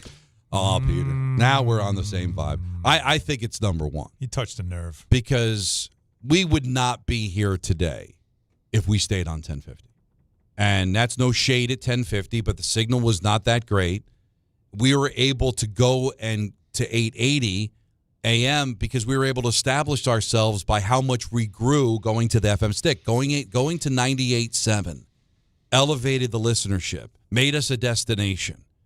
On 1050, we were so limited on our exposure because this was before there were apps. This was before people were consuming on the internet and streaming and all that. And 1050, we were limited in our growth. And 98.7 opened the doors to so many other people. And then when you coupled that with number 5 with Yes, we won over a lot of people. And then once the FM stick and Yes went away, those people were able to stick around because now, in came YouTube and we went to 880 and people were able to find us. They couldn't find us. We started as a radio station. We had such a limited signal that we were just not able to get that audience. And I think if we had stayed on 1050, I think we eventually would have fizzled out. Going on the FM stick when we did, and that was back in, trying to get the exact date. It was like 2010, I want to say. That elevated us. I remember Justin Craig, who was our program director at the time, and I kind of took it as an insult, but now that I've grown, it was more of a compliment. He said to me, the station begins now. And I'm like, well, wait a minute. I just worked my tail off for a decade at this station. You tell me nothing matters. Nothing matters. All set up. What he went to say is that now all the work that you've done, now you're going to get the exposure you're looking for because we're finally on the FM stick. And even though we're still not there, we're able to gain that audience because of the FM stick. I'm telling you, if we stayed on 1050, it all would have went away sometime in the early 2010s, and we probably wouldn't be on right now doing all the things that we're doing. That's why I think it's number one. It was a major, significant moment in the history of this radio station. All right, so you're missing 2. All right, so I've got 1. I've got 4 and 5, so we just need 2 and 3. 2 and 3. There's nuance to 2, but if after you hear, you're not going to get it. You might not even know it. But to me, it belongs at number 2. And number 3 is pretty obvious, especially to Alan. Obvious to me. Yes, it was the hiring of Alan Hahn that finally put it. No, it's Tiny. At least one guy clapped. Look at Harvey's disgusted with you, Alan. What do you mean? Obvious. He clapped. Out of disgust. Look at the hat he's wearing today. Feels like a protest. He called it the Oscar gamble. That's funny. You know what that is? That's being a good teammate. That's you. That just That's was an example of So just- what's number 2 that we wouldn't even realize? No, 3. 3. Well, 3 One that we is- wouldn't know. No, 2 you wouldn't know. Oh. 3 you should know. Okay. I don't know what you mean. All right, I'm just going to give it to you because We don't know what you're talking about. There's a density I can't cut through. What?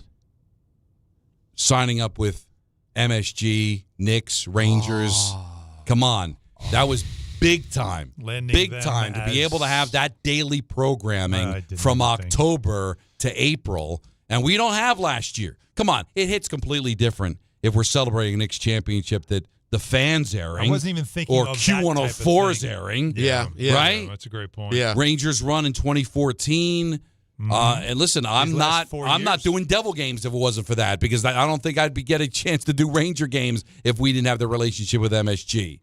And the fact that we've got, Alan, the fact we're on MSG coming up on September 8th. So it's a great take by you. But Very really, good. it put us on the map because the Jets were great, but that's Sunday programming. But to have the daily leading into Knicks and Rangers, an original 6-team on the hockey side, one of the most popular teams in basketball on the NBA side, on our air, was so significant. And that relationship and the times we had, and hopefully we'll have again in the suite and all that.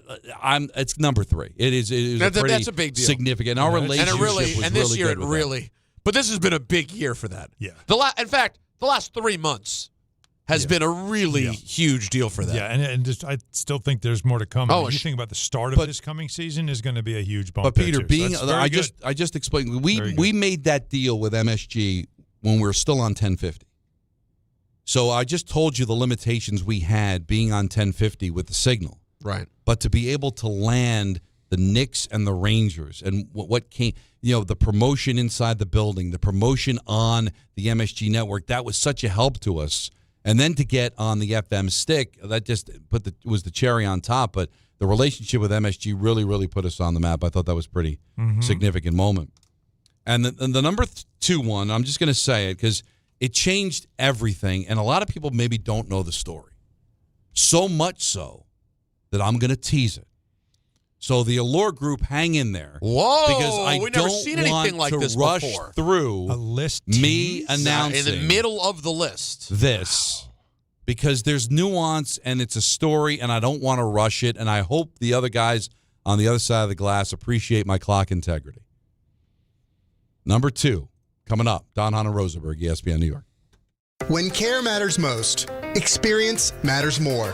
The Allure Group is redefining rehabilitation and long-term care across New York with 6 convenient locations. Their expert clinicians create personalized care plans to help you recover, rebuild, and get back to what matters most. From short-term rehab to long-term care, Allure is committed to comfort, dignity, and results. To learn more, visit allurecare.com. The Allure Group, where care meets compassion. They built this station from the ground up. And now, for one afternoon, they're back together.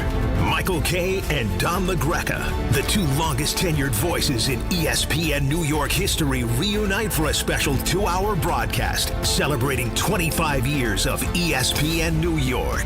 25 years. 2 legends. 1 conversation you won't want to miss. Thursday, September 3rd from 1 to 3 p.m. right here on ESPN New York and streaming live on the ESPN New York YouTube channel.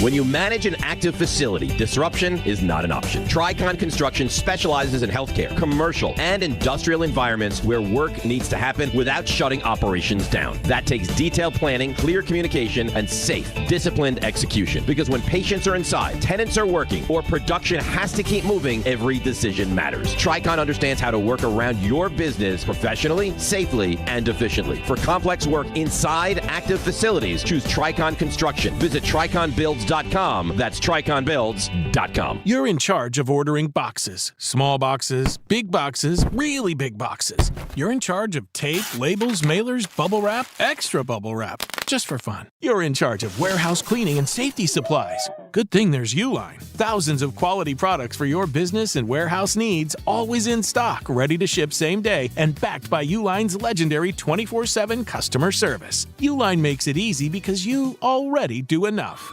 Uline, we warehouse for you. ESPN New York and MSG Network are joining forces. Big news, Jazz hands! Start your mornings with DiPietro and Rothenberg, live on the MSG Network. Then stick around for Don, Hahn, and Rosenberg, live on MSG every afternoon. We are beyond excited to start simulcasting on MSG Networks. So think about this for a quick second. You got us in the morning, 6 to 10. You got our afternoon show, 3 to 7. And then right after that, you're talking Knicks, you're talking Rangers. Oh, yeah. You wake up, you pop it on again, and there we are, waiting for you. Good morning. ESPN New York and MSG Network, together like never before. It all starts Tuesday, September 8th. There you were, surrounded by fans. Everybody remembers the game. Nobody remembers the guy coughing behind you. Till a few days later, at 2 a.m., you wake up with a fever and your throat's on fire. Now what? Urgent care? Closed. ER? Slammed. Telehealth? Maybe, but the pharmacy's closed. You needed a medical emergency kit. These aren't first aid kits. They contain essential prescriptions used for over 30 common conditions. Sinus and ear infection, UTIs, stomach bugs, traveler's diarrhea, and more on hand before you need them. Use your doctor-developed guidebook to select the right prescription or call their telemedicine doctor standing by. It's like an urgent care and drugstore at home. When you're sick, traveling, or stranded, you'll wish you'd ordered a medical emergency kit. Order online in minutes and it's shipped to your door. And save $45 with my promo code 880 at urgentcarekit.com/880. That's promo code 880 at urgentcarekit.com/880. The IRS finally caught up with Louie. I hadn't paid my taxes in 8 years. I owed the IRS a lot of money. Louie was in deep trouble. We're going to take your house, put a lien on your bank account, garnish your pay. They don't care. They're going to take your paycheck. Louie found out about Optima Tax Relief, the leading tax resolution firm. A-plus rated by the Better Business Bureau, they've resolved over $3 billion for their clients. Optima Tax, they help me. They calm me down. They make me feel comfortable, and I trust them. Louie has a lot to be thankful for. I don't owe the IRS anymore, and I'm able to live a comfortable life, a lot better life. It was because of Optima Tax. For tax help you can trust, call Optima now for a free consultation. Take it from Louie. If you owe the IRS, don't go it alone. Give Optima Tax a call. They can help you. Call 800-480-6932. 800-480-6932. 800-480-6932. Optima Tax Relief. Testimonial from an actual client. Some restrictions apply. For complete details, please visit OptimaTaxRelief.com. Congratulations, New York. The Knicks did it. Through battle after battle, they dominated to become this year's NBA champions. Day in and day out, the hard work paid off, and you were there every step of the way. Enjoy the crowd. Own it, because this year is your year. A part of your legacy that will never be forgotten. So celebrate this moment, show your pride, and shop the largest selection of official NBA gear at NBAstore.com. A Fanatics experience. You just made the list, buddy. This is The List with Don, Hahn, and Rosenberg. Brought to you by the Allure Group. All right, you can make an argument that number 2, just to rehash, because I actually saved number 2 for this segment because there's a little explaining to do. But it's the top 5 moments that defined what we are as ESPN New York here as we're coming up just days away from the 25th anniversary. Number 5 was the Michael Kay Show going on the Yes Network, and now the same time slot entering our era with MSG. Finally getting a local morning show with Rick and Dave. Number 4, our relationship with MSG. Number 3, that started back in 2004. And number 1, going to the FM stick, because I don't think we would be able to survive staying on 1050 any longer. Number 2, and you can make the case it's number 1, was not signing John McEnroe to do an afternoon show with Michael Kay. Interesting. And the reason I have it on the list is how everything changes. The original plan by Tim McCarthy and the powers that be at ESPN was we were going to start this radio station, and our one local show was going to be in the afternoon with John McEnroe, not Patrick McEnroe, John McEnroe, and Michael Kay. And in the infancy of the radio station, the 8 days before 9/11 and then right after, was trying to get John to sign a contract. Erica Herskowitz was one of the original hires of the station. Myself, Erica Herskowitz, and Don Gould were the 3 full-time anchors, and I was the night anchor. Don Gould was the morning, and Erica was the afternoon, because Tim's plan was he wanted a woman on that show doing updates. So that was the plan. And that's what the station was going to be. I remember they did a spec show that didn't air. All the luminaries were down from Bristol watching and seeing the show, and they could never get John signed. And I've talked to people before and after. I don't believe in my heart that show would have worked. I don't think John McEnroe, as great a guy as he is, would have been committed to the grind of 4 hours of radio every day. And also the commitment that at the time Michael would make, because if you remember, he just joined the Yes Network. So whoever was going to be doing the show with Michael was going to have to pick up a lot of slack when Michael had Yankee games. John McEnroe wasn't going to do that. I don't think that show would have worked. And if that show didn't work, maybe Michael walks. Right? Michael had done shows on ABC, had done sports radio on ABC a little bit, but if that had crashed and burned, Michael would be like, I'm just going to focus on the Yankees, and he's gone. There might not be any Michael Kay show. Which there would have been nothing then to build around in the first many years of the station. And then so it never materialized. They decided to focus on Michael. Michael wasn't going to do afternoon drive at that particular time. So the decision was made he would just do 10 to 1. And because Michael wouldn't be there, the decision was made all the time because of day games and travel and all that. They wanted somebody with a little bit more of hosting experience, so I shifted to afternoons with Erica. And then the Michael Kay show was born. And then we eventually moved to afternoon drive, and the rest is history, for better or worse. None of that happens if they hire John Mack. I stay at night. I might have left. I'm not here. I could tell you right now I'm not here.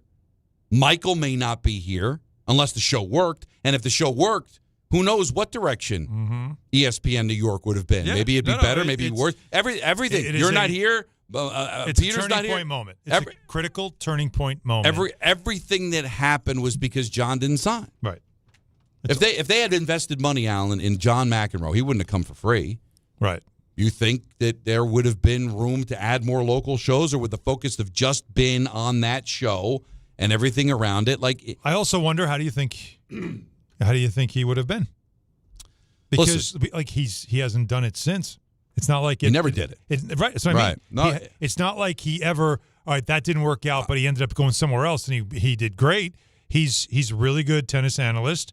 He's an entertaining guy whenever he's a guest anywhere. Right. But it's never been so. He is a sports fan. No, I've done shows with him, and I will tell you. I mean, it was crazy, the shows that we did. But he knows. He's a big Knick fan, big Ranger fan. I think he's a big Met fan. Obviously, he knows his tennis. But what guys like John McEnroe don't know, and a lot of people don't know, and I'm not trying to say what we do here is brain surgery. It's not.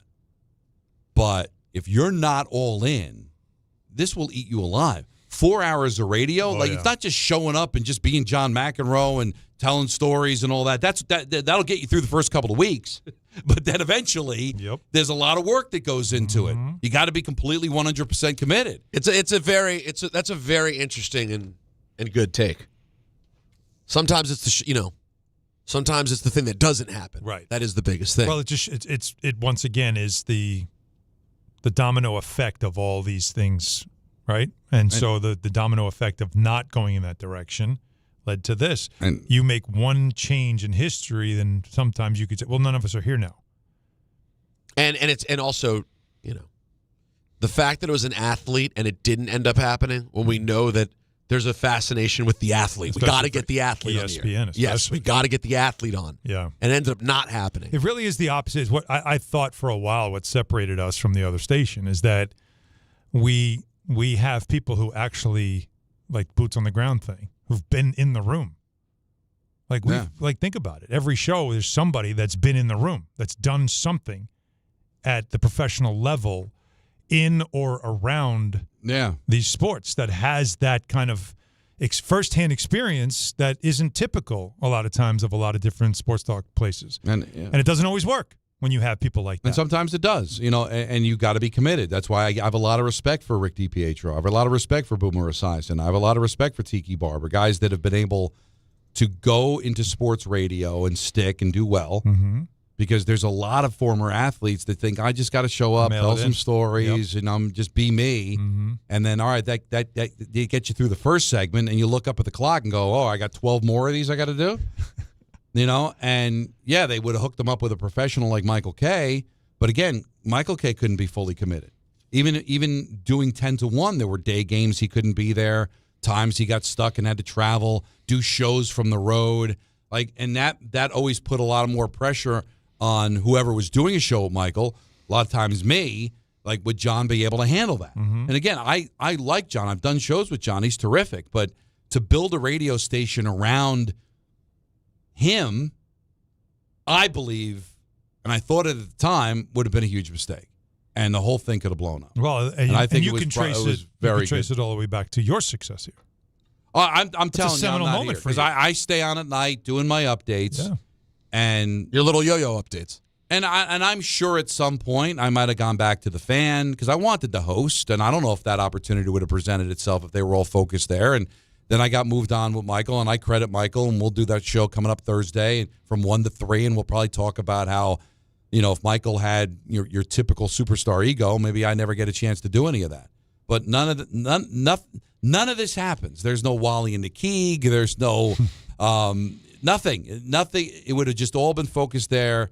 And who knows? Maybe ESPN's appetite, if it ended up crashing and burning, would have been, I guess this is not going to work. No. All right, let's move on to something else, and then we're gone completely. So great call. You could make the case it's number one, but it's definitely belongs in the top 5. So throw it out there. So you guys good? Good list. Top 25 moments that defined ESPN. Now, are New we York. going to do a top 25 athletes in the 25 years of the station? That's a fun thought right there. The 25 athletes. We never So discussed. it's I don't know why I thought we already discussed. Well, the reason you think, because I think we did recently do top 25 athletes of the 21st century. We So did do it's that? pretty much the same. 2000 to 2025, All right. 2001 to 2026. The list is probably going to be the same. Okay, I guess that's what we did. But no, Power But listen, ranking we're going to do a special show that day. Me and Alan. We are. Me and Alan. Right. We're going to do a special show. That's right. You obviously will have been done in your rightful place with Michael Kay. And Yeah, I'm going to do 1 to 3, and I was given an opportunity to take Don, Hahn, and Rosenberg off. you're doing the show that matters, and you're leaving the yo-yos. I didn't even look back. Right, leaving the yo-yos to Afternoon do. drives, it's not that Exactly. important. No, you got to do the big midday show, so you can leave the afternoon drive to do what it is. So maybe we'll do that. Well, that was the list brought Top to you by 25. the Allure Group. I like it. The Allure Group, where care meets We can get some compassion. caller input, discuss. And do we do local or to everything? Me it's top 25 period. It's the top 25 athletes that we talked about over the last 25 years. Like the ones that were the most compelling lightning rod kind of that created the topics. Well, I did the polarizing list, remember? Yes, you did. Yeah, you just did that, right? Yeah. Well, have fun with that. 1-800-919-3776. And then he disrespects us, treats us like animals. Maybe I'll tune in. Wow. More plays. This guy. Listen, come on. Don't want you to slum it and hang around with us for an hour. No, an afternoon drive show. No. Jeez. Do you think they'll mention me on the 1 to 3 show? You? Yeah. What'd you do? I was on the show for like a cup of coffee. Only in the early years. You were a spec in those 25 years. I showed up. Yeah, because I'm going to do a list of top 5 hires. That would make everybody happy, right? Well, no, I'm not talking about the top 5 anymore. I'm talking about the. Forget it. Oh no, we've already got you booked. No one reached my. You're booked. No, my manager hasn't said a word to me. Yeah. Wait a minute. You know First of all, we're not reaching out to managers. Dip didn't call me. I think it makes sense at the end of the show, since you guys are coming in. Of course, you're a part of the 25th anniversary of the radio station. For Christ's because we're sake. here. You mean because we're here? Well, yeah, that helps. and you begged a little bit too. Yeah, because I begged. Yeah, because John and I were going over a list of guests, and where am I? Where am I? Oh, I thought I might have been included in the history. You know what? We'll wait and see. Listen 1 to 3 next Thursday. See if Peter Rosenberg Peter, if you just sit there with the two of them and just play drops the whole time, it'd be like old times. Well, no, you'll be featured because we'll tell the story about how we were asked. Oh, I didn't want Peter to come on the show. You want a third person on the show? No, we definitely don't want a third. Well, that's too bad because we've hired Peter Rosenberg. He's already hired. It's already hired. Oh, no one's heard that story. Why do you have this guy Rosenberg on the show? There's a report that's going to give Jet fans movement. Really? On Rosenberg, ESPN New York. There are a million reasons to love New York. Making your budget stretch isn't one of them. According to an independent study, Amazon prices average 14% lower than other retailers. Get food, fashion, furniture, and more shipped straight to your building. Plus, another study found Amazon Prescription Pass customers pay nearly 1/3 less out of pocket.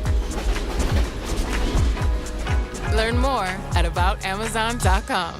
Hey, New York and New Jersey, Boost Mobile has an unlimited talk, text, and data plan that's only $25 a month forever, meaning you'll only ever pay $25 a month for the rest of your life. Who wouldn't want unlimited wireless when it only costs $25 a month forever? If you don't, you must be one of those people who enjoy overpaying for their phone plan. $25 a month forever is truly as good as it gets, so go online and switch now at boostmobile.com. After 30 gigabytes, customers may experience slower speeds. Customers will pay $25 a month as long as they remain active on the Boost Mobile Unlimited plan.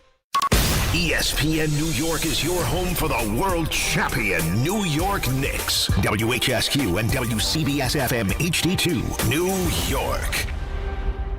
At City Harvest, we believe no New Yorker has to go hungry. With your help, we're on the road 365 days a year, rescuing over 77 million pounds of nutritious food and delivering it free to millions of New Yorkers, transforming surplus food into sustenance, sustainability, and smiles, rallying thousands of New Yorkers to power a network of nourishment across our city. One day, one meal, and one New Yorker at a time. That's how we feed good. Donate at cityharvest.org. Monkey Sports, built by players for players, is your one-stop shop for hockey, baseball, lacrosse, and more. Find top-name equipment and expert in-store services like sharpening, break-ins, and relacing. Shop in-store at Monkey Sports in Farmingdale or Woodbridge or online for all the top brands.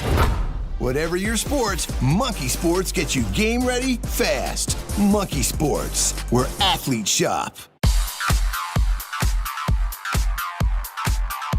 And now let's take a look at the traffic with Brandy Scott. Thanks, guys. Still hitting the brakes on the Van Wyck southbound in Queens right before the LIE. A crash in the right lane involving a box truck, slowing you down if you're heading over to Citi Field for the Mets game tonight. Packed ride there on the southbound Whitestone Expressway. You're bumper to bumper from the Whitestone Bridge. Yanks also home tonight in the Bronx. Inbound George, not too bad. Just about 15 to 20 for both the upper and lower decks from 80-95. Worst of it's the outbound George, Harlem River Drive northbound. Crash right after the McCombs Dam Bridge. You're solid there and backed up to the 140s. After that, once you're in Jersey, you might want to stay away from Route 4 westbound. A crash slowing you down over by Teaneck Road in Teaneck. Outbound Lincoln and Holland Tunnel's about a 15 to 20 minute ride. This report is sponsored by Dell Technologies. Back to school starts now. Get long-lasting battery life on the Dell XPS laptop powered by Series 3 Intel Core so you can work from anywhere. Get yours at Dell.com/deals. I'm Brandy Scott on 880 ESPN New York. It's Rich Eisen for Pella Windows and Doors. Sometimes teams take a timeout to regroup and call the right play. When it comes to your home, Pella Windows and Doors always has the winning game plan. They do it every day, and that's why your neighbors trust them. Visit Pella.com/Eisen today. Right now, Pella Windows and Doors of New Jersey is offering buy one, get one, 40% off windows and doors, and no payments, no interest for 24 months. Some restrictions may apply. See local showroom for details. Offer ends August 31st, 2026. Harry Douglas here to tell you about Fruity Rainbow 5-Hour Energy Shots. It's a fruity candy flavor explosion, and I mean explosion. Fruity Rainbow 5-Hour Energy Shots, a zero-sugar treat that's sweet tooth approved. These can take care of my candy cravings and provides a tasty caffeine kick without all the sugar. Fruity Rainbow 5-Hour Energy Shots. Get candy-flavored chaos with Fruity Rainbow 5-Hour Energy Shots. Available online at 5hourenergy.com or Amazon.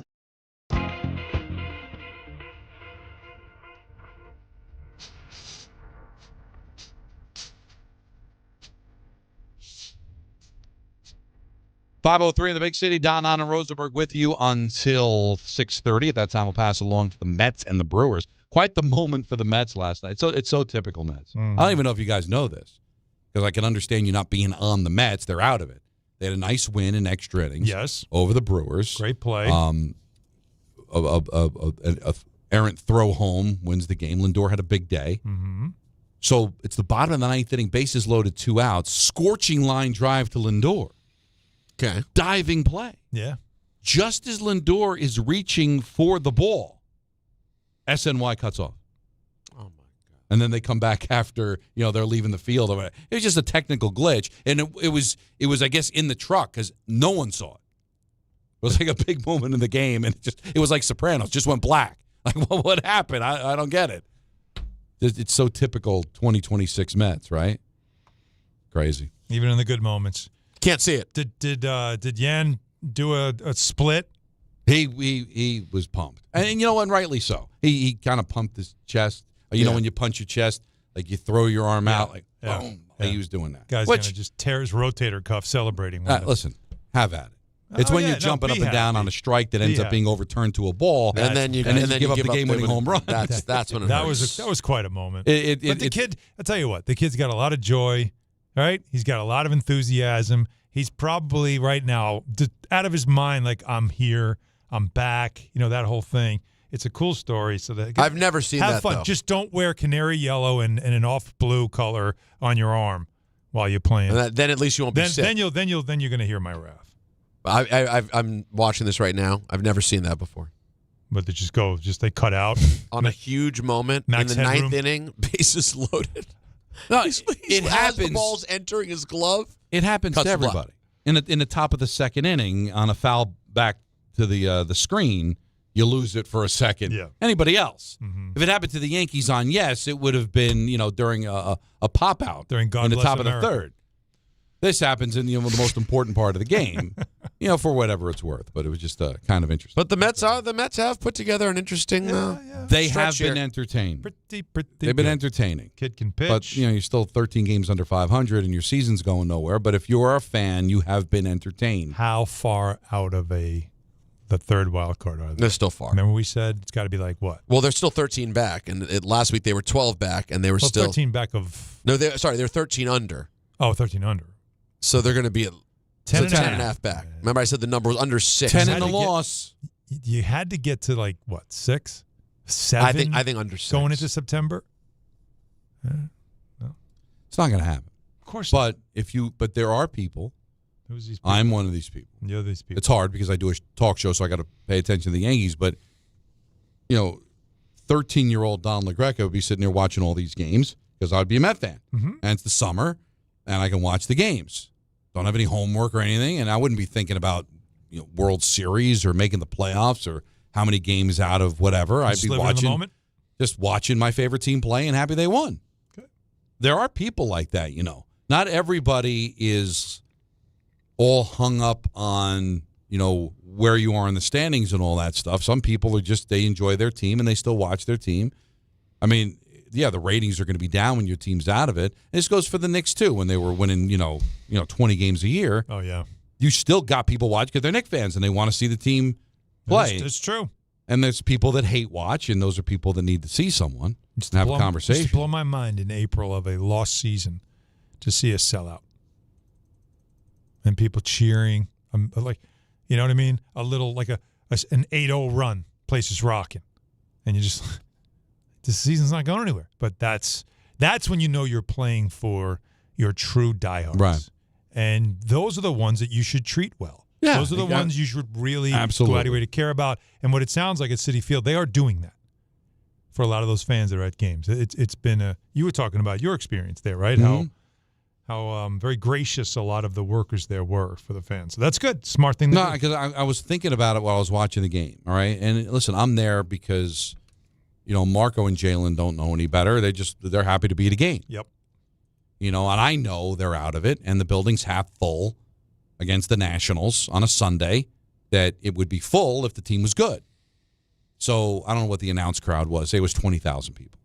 So I'm watching the game, and every hit, every home run, the fans cheer. Mm-hmm. And you think, like, for what we do for a living and how we break it down, you could say, why are they doing that? Why are they bothering? The team's done. They're out of it.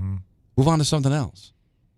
As we've done on this show, we don't talk as much Mets because they're irrelevant in that sense. Right. But to those 20,000 fans, that's their team and they're happy, and there's nothing wrong with that. Now there is some before you. I know you want to go to the Jets right. story. Before you do, something that just popped up on the timeline. Yeah, it's a big one. Good news for us. We have talked about how All-Star games and All-Star weekends and All-Star stuff is useless. The NFL has finally said we agree. Okay. The Athletic reporting. The NFL Pro Bowl is being eliminated. Yeah, Adam Schefter has it too. Yeah. The NFL has eliminated the Pro Bowl games per league official. The focus now will shift to celebrating the honor of being a Pro Bowl selection. That's it. No more Pro Bowl. So now what the good news is the Pro Bowl selection will now have more value. Yeah, because it won't be the seventh person. It will be the person who is actually selected because they don't have to play in the yo-yo game. And shouldn't we go back now and take away Pro Bowl status to anybody that was like an injury replacement? Like retroactively just take it away? Just take it away. Whoever was the original pick, you're the I like pick. it. It should be stripped of it, right? Because I'd be wouldn't you be embarrassed? Peter, we need a first baseman, but we've already asked 7 people. They don't want to play. Would you like to play in this All-Star game? You get to say you're an All-Star now. I'm going to call you All-Star Peter Rosenberg. I think people take it for that reason because in the end it gets listed as that. I but guess. like it wasn't real. You know deep down. Well, so we agree with this? Well, I firmly agree with this. Maybe somebody playing in the game last year in a wheelchair maybe made them realize, this is probably that was a bad idea. Not. And you wonder, I had made the statement last week, all you need is the one commissioner to say, we're done with it. And the other ones will say, you know what, that's a good idea. And we kind of didn't count the NFL because it looked like they tapped out already with the flag football. But is this, we're not even going to try. We're not even going to have an event anymore. 88 players will get a Pro Bowl honor, no alternates. And that's it. Will this embolden the other 3 commissioners to do likewise? I beg the NBA to just call it. The game sucks. It's never going to be compelling. And Saturday has turned into really a sham when it comes to the dunk contest. Most players who are really good that would be headliners don't want to participate because they know they can't compare to the dunks that we're seeing people that aren't even in the NBA doing. Like they're just on another level compared to what an NBA player can do. So as a player, you don't want to – I'm not going to go in a dunk contest when I know that online there's people that are doing stuff way more spectacular than this. So why even bother? The three-point shootout is still interesting. It's like the home run derby. It's still something to good shooting. But overall, is it really worth it? The NFL is telling you no longer worth it. I'm wondering, will the other leagues finally say we all agree? Baseball. Do we need the baseball one? Baseball works because there's no competition. It's the middle of the summer. Most of the networks are on reruns, and it is the closest facsimile to the actual game. So because you have to actually play. So that I could see not going away. All right. But hockey, because baseball, the only change they made, and because they felt embarrassed into it because of the tie that few years ago in Milwaukee, and Bud Selig was embarrassed because it happened in his hometown. I thought he overreacted, made it part of home field advantage for the World Series. Other than that, they really made no changes. But hockey and basketball made changes because of the lack of interest. The NHL going international versus North America, then the 3-on-3 tournament, which has worked to an extent, but still not that great. No. And the NBA now stole the NHL's idea of going, North America versus the world and all that. Yeah. So you're those are the two. So Bettman and Silver, do they look at Goodell and go, thank you? Now I don't look like the first to do it. I'm going to pull the plug on mine. Yeah, and the players, you tell them, we designate you as all-stars. You have that designation. You'll be announced as an all-star.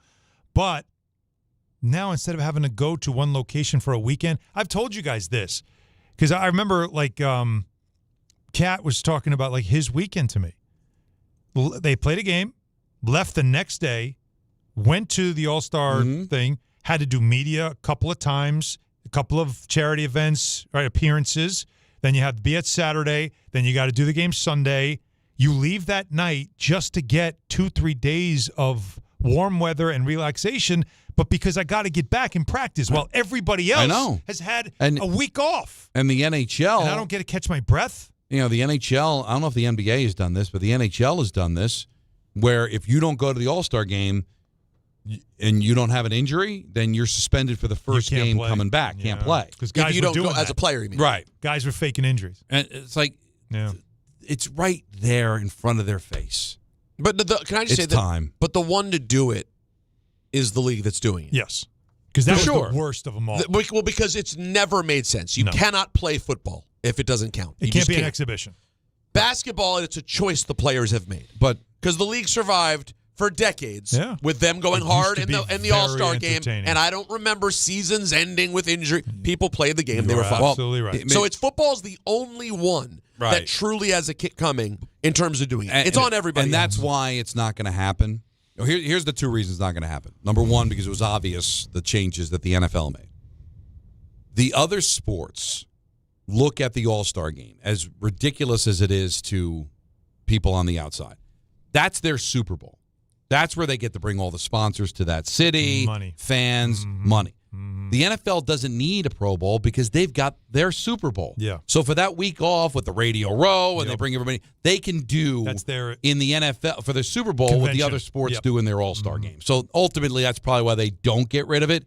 But just to see the seal broken, I just thought, pretty interesting. Yeah. Just like the Devils bring intensity to the ice, Viking Pest Control brings the same level of protection to your home. And I know this because I see and use Viking at my own house. The season may be over, but pests are always in play. This humidity you get, sometimes these bugs come out, can ruin a barbecue. So it's time to lock in your off-season defense. As the pest control provider and proud partner of the Devils, Viking delivers 45 years of trusted experience to keep ants, cockroaches, stinging insects, rodents, mosquitoes, and more out of your zone. Their local team builds a personalized game plan that actually works, and when you bundle pest control with mosquito services, you score big savings. One call, one company, total peace of mind. Visit VikingPest.com, protecting your home inside and out. Now, you've probably seen this already. Jason La Canfora had this story, and I don't put a ton of credence on it, but there is some interesting aspects to it. He had an article about the Jets having interest in Mike Tomlin. You say, wait a minute, they're only in year 2 of Aaron Glenn. Well, he talked to a couple of executives. And the one quote he got from an executive, in case you didn't see the story, guys, Woody, meeting Woody Johnson, is starting to ask a lot of questions. He's doing his homework on Tomlin. Hilarious. This one has legs, I'm telling you. Mike is in New York at Rockefeller Center for NBC. Woody is back in charge at the facility, and he knows how steep the competition will be. You're going to hear a lot about the Jets. Another executive said, Glenn is a dead man walking, and he knows it. This is actually from one general manager, not just an executive, but specifically a general manager. I hear the same thing about Woody wanting Tomlin.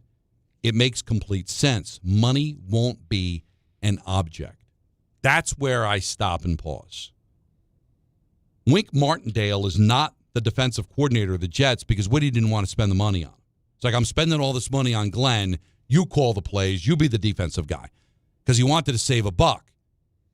You telling me that he's going to pay top dollar for Mike Tomlin and then pay another 3 years of big money to Aaron Glenn? Maybe. Yeah. Maybe. But if I had to guess, guys, I don't know if he'd go there. I'd say no. See, that part is, to me, the reason why I cannot buy completely into this. I think this is speculation from rival executives. that aren't in his pocket. Reading the tea leaves. But not in his pocket, number one. Number two, reading the tea leaves of, well, Tomlin's going to spend a lot of time in New York. Woody is no longer, away as an ambassador. Like, he's back now. And we all know, the story's well told, that Woody Johnson has his fingerprints are on everything that goes on with this team. And we already talked about the start of the season for the Jets and the challenge that awaits them right out of the gate. And we know that the heat is on with Aaron Glenn no matter what. So if they don't get off to a good start, it's already going to begin. And I'll also say this, and I'll say this actually in favor of Woody Johnson. You better be doing your due diligence. Like, this shouldn't be a surprise, right, Don? Oh, no. Like, Mike Tomlin became available. For you to not at least, hey, would he coach again? If he would coach again, would New York be a place he'd be interested in? The Jets are set up when you consider their cap situation. Their general manager has proven he knows what he's doing. Their roster is young and talented. That you would think the Jets have some form of attraction to them. So there's a reason why, if I'm owning the Jets, like, I'd actually be more pissed off if the report was that Woody is not even interested, not even looking at it. That would bother me. So he's doing exactly what you should do, right? I guess. Now, the other part of the story is that Tomlin would bring Lamar Jackson over because Lamar's having problems getting a contract extension in Baltimore. There you go. And listen. Now we're having a conversation. We're having a conversation. This is multiple league executives believe Jackson could explore potential trade avenues following previous extension standoffs. If Tomlin takes the reins in New York, where the Jets boast premium draft capital, there's a belief Jackson would strongly evaluate the destination. Okay. Now, that's not saying would go. It's evaluate, not even consider. It's evaluate. Now, again, the reason I'm dubious on this whole thing is it just seems too good to be true if you're a Jet fan, right? We're going to get Mike Tomlin. We're going to get Lamar Jackson. It's on. But, again, I'm a little dubious on money won't be an object. Well, money was an object for Wink Martindale. He didn't want to go there. I'm paying Aaron Glenn good money. You make the decision. But you could look at it and say, hey, I'm paying you good money. You be the defensive coordinator. Or I don't want to have to spend all big money. I paid a bunch of money on you. Now and Frank Reich. Right. And I don't know if Tomlin would keep Reich. I mean, maybe he would, maybe he wouldn't. I don't know. But the point is, these guys don't just go away and their contract goes up in the air. You're still paying it. You could have another, I think the rumor is it's a 5-year deal for Glenn. He'd have another 3 years of big money on his contract. And if I'm going to have to pay a ton to convince Tomlin to come coach me, oh, no, by the way, then get Lamar Jackson here, who's going to have suitors. If Lamar Jackson's available, there's going to be a ton of teams he can go to. Right. Would he go to the Jets? Now, they've got talent. Well, if you trade for him and give up a lot of your draft capital you for could do him, that. You are definitely giving him $200 million fully guaranteed. But he's still going to want to have to come here. And also, does he want to have Mike Tomlin be his coach? Now, Mike Tomlin's not exactly throwing the ball all over the place, right? They have but again, they played against each other a lot. In that I know they know that. each other well. I'm sure there's mutual respect. This seems like a little bit of a reach. But wouldn't you? But no, it's of course a reach. As Peter would say, there's reindeer games. There's reindeer games here. I'm just laughing at Woody. I just picture Woody on Wikipedia going, Mike Tomlin. Was he good? Well, first of all, his kids are probably the ones saying right. And his kids are like, Dad, no, trust us. Tomlin was good. This guy is pretty good. But if this is though, if you were the owner of the Jets, this isn't a scenario you wouldn't have in the back of your mind going, let me do some investigating here. Tomlin and Jackson, do they have a relationship? Right. There's always back channels you can find out this stuff about. Right. Would Tomlin want to come and coach here in New York and deal with all this? And does Tomlin know Jackson well enough to be able to turn this into the biggest coup since getting Aaron Rodgers? Or maybe Bill Parcells. Right. So let's see. And we want to hear from you at 1-800-919-3776 on this. He's dead man walking. Is there a number of games Aaron Glenn could win where you're not going to go after Mike Tomlin? Because it's Mike Tomlin. I got a number. Like, honestly, if he's dead man walking, like, is there maybe they go to the playoffs and you still bang Glenn? Like, I don't know. Is there a number? I got a number. All right, Alan's got a number. I'll throw a number out. Peter will throw a number out. I'm going to throw another number out. 1-800-919-3776. It's Don on Rosenberg till 6:30. Then it's the Mets on ESPN New York. When care matters most, Experience matters more. The Allure Group is redefining rehabilitation and long-term care across New York with 6 convenient locations. Their expert clinicians create personalized care plans to help you recover, rebuild, and get back to what matters most. From short-term rehab to long-term care, Allure is committed to comfort, dignity, and results. To learn more, visit allurecare.com. The Allure Group, where care meets compassion.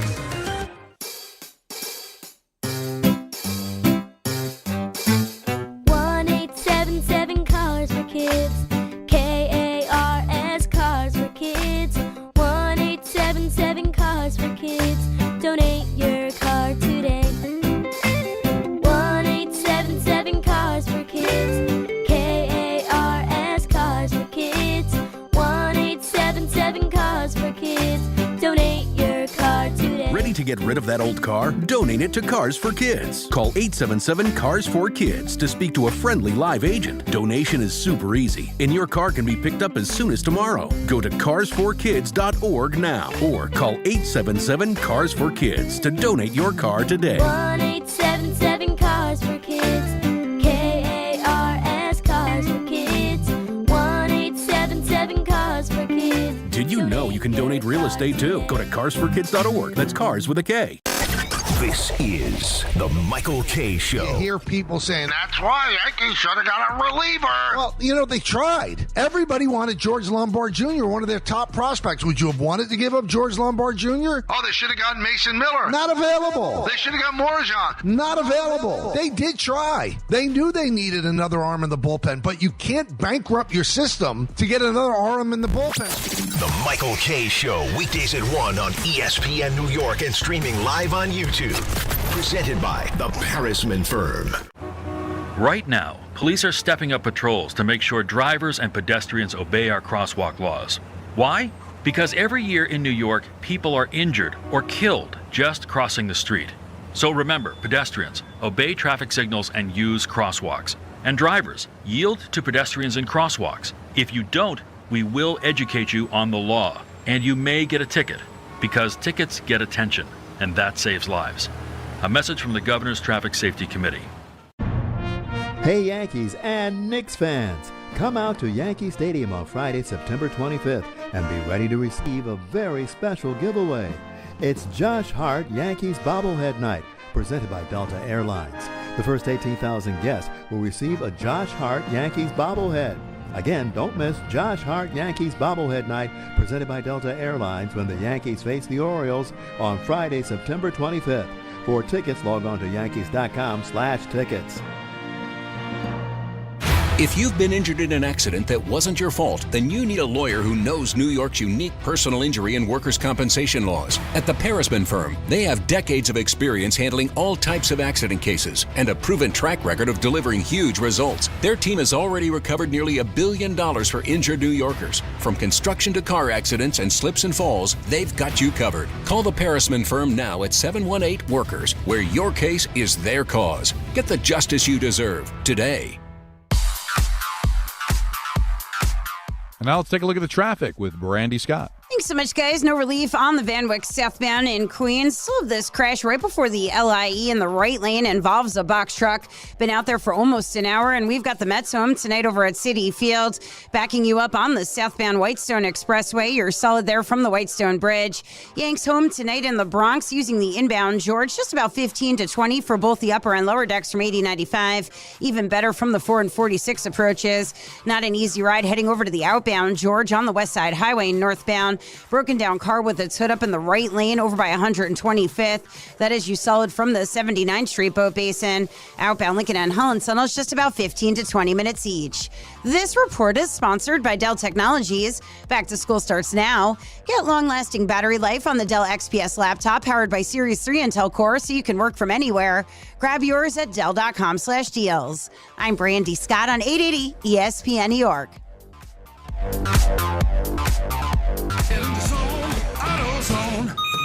Welcome to AutoZone. What are you working on today? Truck started slow. Battery might be toast. Slow starts are the first sign of heat damage to your battery. We'll test it, no charge. Thanks. And if it is dead? We'll set you up with a new, fully warranted battery. some up to 5 years. And we'll recycle the old one. Thanks for the rundown. Lead the way. Get free battery testing, charging, and recycling at AutoZone. Get in the zone, AutoZone. Restrictions apply. Hey, it's Wendy here. Are you looking to rebound from your high-interest credit card debt? A SoFi personal loan could help. Consolidate your debt with a SoFi personal loan into one low monthly payment, and you could save money on interest over time. And with as soon as the same day funding, you could hit the ground running ASAP. Apply today with no fees required at SoFi.com/debt rebound. Loans originated by SoFi Bank. NA member FDIC. Terms and conditions apply. NMLS 696891. Fast funds terms apply at SoFi.com/debt rebound.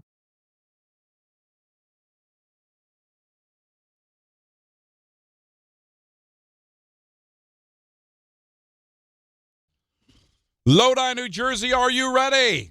Monkey Sports is bringing the ultimate sports destination to your neighborhood. Join Team ESPN at Monkey Sports this Saturday, August 29th for the grand opening celebration. All starts at 9 a.m. on 240 Route 17 South in Lodi, New Jersey.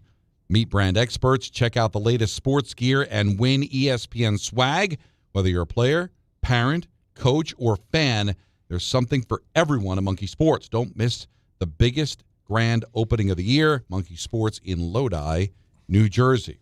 So what is the number that you would keep Aaron Glenn? Meaning that if he wins this many games, in spite of anything else you may feel, he's safe. That's right. Now, that's what you're talking about, Aaron Does Glenn. this include Tomlin having expressed back channel? Yeah, I would coach the Jets if the job was available. If Woody Johnson knows this. Because to me, the number doesn't matter. If Mike Tomlin was like, yeah, I don't know. We'll have to see. If I'm not getting a concrete response, like you're not getting one. Like this is like Phil Jackson, Jeff Van Gundy, late 90s, where the Knicks, the Garden flirted with Phil so many times, and the Knicks just kept winning. And you remember the run they had in 99, the Garden crowd chanting Jeff Van Gundy's name. Right. So the Knicks were on the verge of bringing in Phil Jackson as their head coach and then pivoted because they had success as a team, and Patrick Ewing said, that's my coach, not Phil Jackson. And Phil went on to coach the Lakers instead. Now, I need to know because you're not going to know. You're not going to know anything. So without knowing anything. No, all right. Wouldn't it be better to go into the assumption you don't know? Do you really think that Mike Tomlin, who felt like he was burnt out, going to walk away, takes a television job, just a few weeks later is going to be fielding a phone call that, I'll take your job? I think it's probably better to err on the side of just not knowing. Tomlin's not going to say it, but his agent's representation might suggest it like, no. I would think he likes what you guys have there. Yeah, I would think he'd lay low for at least a year. Because then if that gets out, he kind of looks like a tool. By the way, we know where it's going. And the whole thing, let's be honest, love Mike Tomlin. The whole thing is toolish. We know what this is. I feel like the Jets would be used as leverage anyway. So to me, I think to just take the pressure off, I do believe that Glenn would have to be flirting around the 8 to 9 win number to make everybody say he deserves more time. Like 8 to 9. Okay, like, hold on. What's the guarantee? We got it because I think he gets the coach another year. No. Tell me the number where it's a lock. 9. They go 9 and 8. Over 500 is a lot. I think because that's from year 1 to year 2. Yeah, that's a big jump. You jump to 9 and 8 with Geno Smith. Yeah. I think that's pretty much a lock, too. And I think you're just saying we're 8 and 9, they could still say, hey, it's Tomlin's available. We got to move on. Go ahead. If he were to go out there and win 10 games and get into the playoffs, that would be such a ridiculous thing, even though it's Mike Tomlin, to let Aaron Glenn go for Mike Tomlin. You would look like the biggest jerk. The league wouldn't respect you. Yeah. How could you do that? Right. You invested all this money in Glenn, and then he delivers you a 10-win season with a 36-year-old quarterback in year 2 with 3 years left on his contract, and you're going to drool over Mike Tomlin and bring him in? Oh, by the way, and Mike Tomlin, I have all the respect. All we did was defend him when all the Steeler fans were killing him. Mm-hmm. But it's not like Mike Tomlin was rattling off Super Bowls anytime soon. If everybody's trying, and their mother trying to tell me that, John Harbaugh is overrated, he just won a Super Bowl with Billick's players, and he really hasn't done anything in the last decade. You could say the same thing for Mike Tomlin. Now, I like him and I take him, But do you think I'm throwing away a coach that delivers me a 10-win season for Mike Tomlin? I mean, you know how that would look around the league? All right, so is 9 that big of a difference than No, 10? but even 9. Yeah. Honestly, if he presents you a winning season, you can't do it. I'm sorry. You can't. Yeah. I mean, you would look like the biggest tool, honestly. Well, how do you explain it to the room? Because if they have a 9 or 10 even win season, and you know how the fan base is going to react here. But this is so hypothetical. I know. The problem is it's that not going to happen. No, but that's what this whole story is. This whole story is a scenario that could work. And I keep reminding people that it's still the Jets. And if Mike Tomlin ever wanted to get back into coaching, I don't think the Jets are his destination. I don't think so How does he trust that everything's going to work the way it works? Because when he was in Pittsburgh, the one thing he had was trust with ownership. And the same goes for Lamar Jackson. Oh, yeah. Like, Lamar Jackson's going to have suitors. Yeah. He's won 2 MVPs, almost a third. But once again, though, Lamar Jackson wouldn't have a say. It's the Ravens. If they can't come to a deal with him and they know, well, in another year he's going to walk, we can get a ton of draft picks for him. I understand that. And But if he let's do doesn't it want to now. go to the Jets, they're not making that deal. Right? I would think Lamar Jackson's Well, going to you say, make the listen, deal knowing I believe he's got a no movement clause, no trade clause anyway. Yeah. So they're not trading him to the Jets unless he wants to go and play for the Jets. And again, I'm not trying to throw any shade at the Jets. It just is what it is. It's where quarterbacks go to die, get hurt, have their careers end. Like, if I'm Lamar Jackson and I couldn't win in Baltimore, man, I'd be so listen, afraid. Aaron Rodgers didn't have a choice. It was retire or play for the Jets.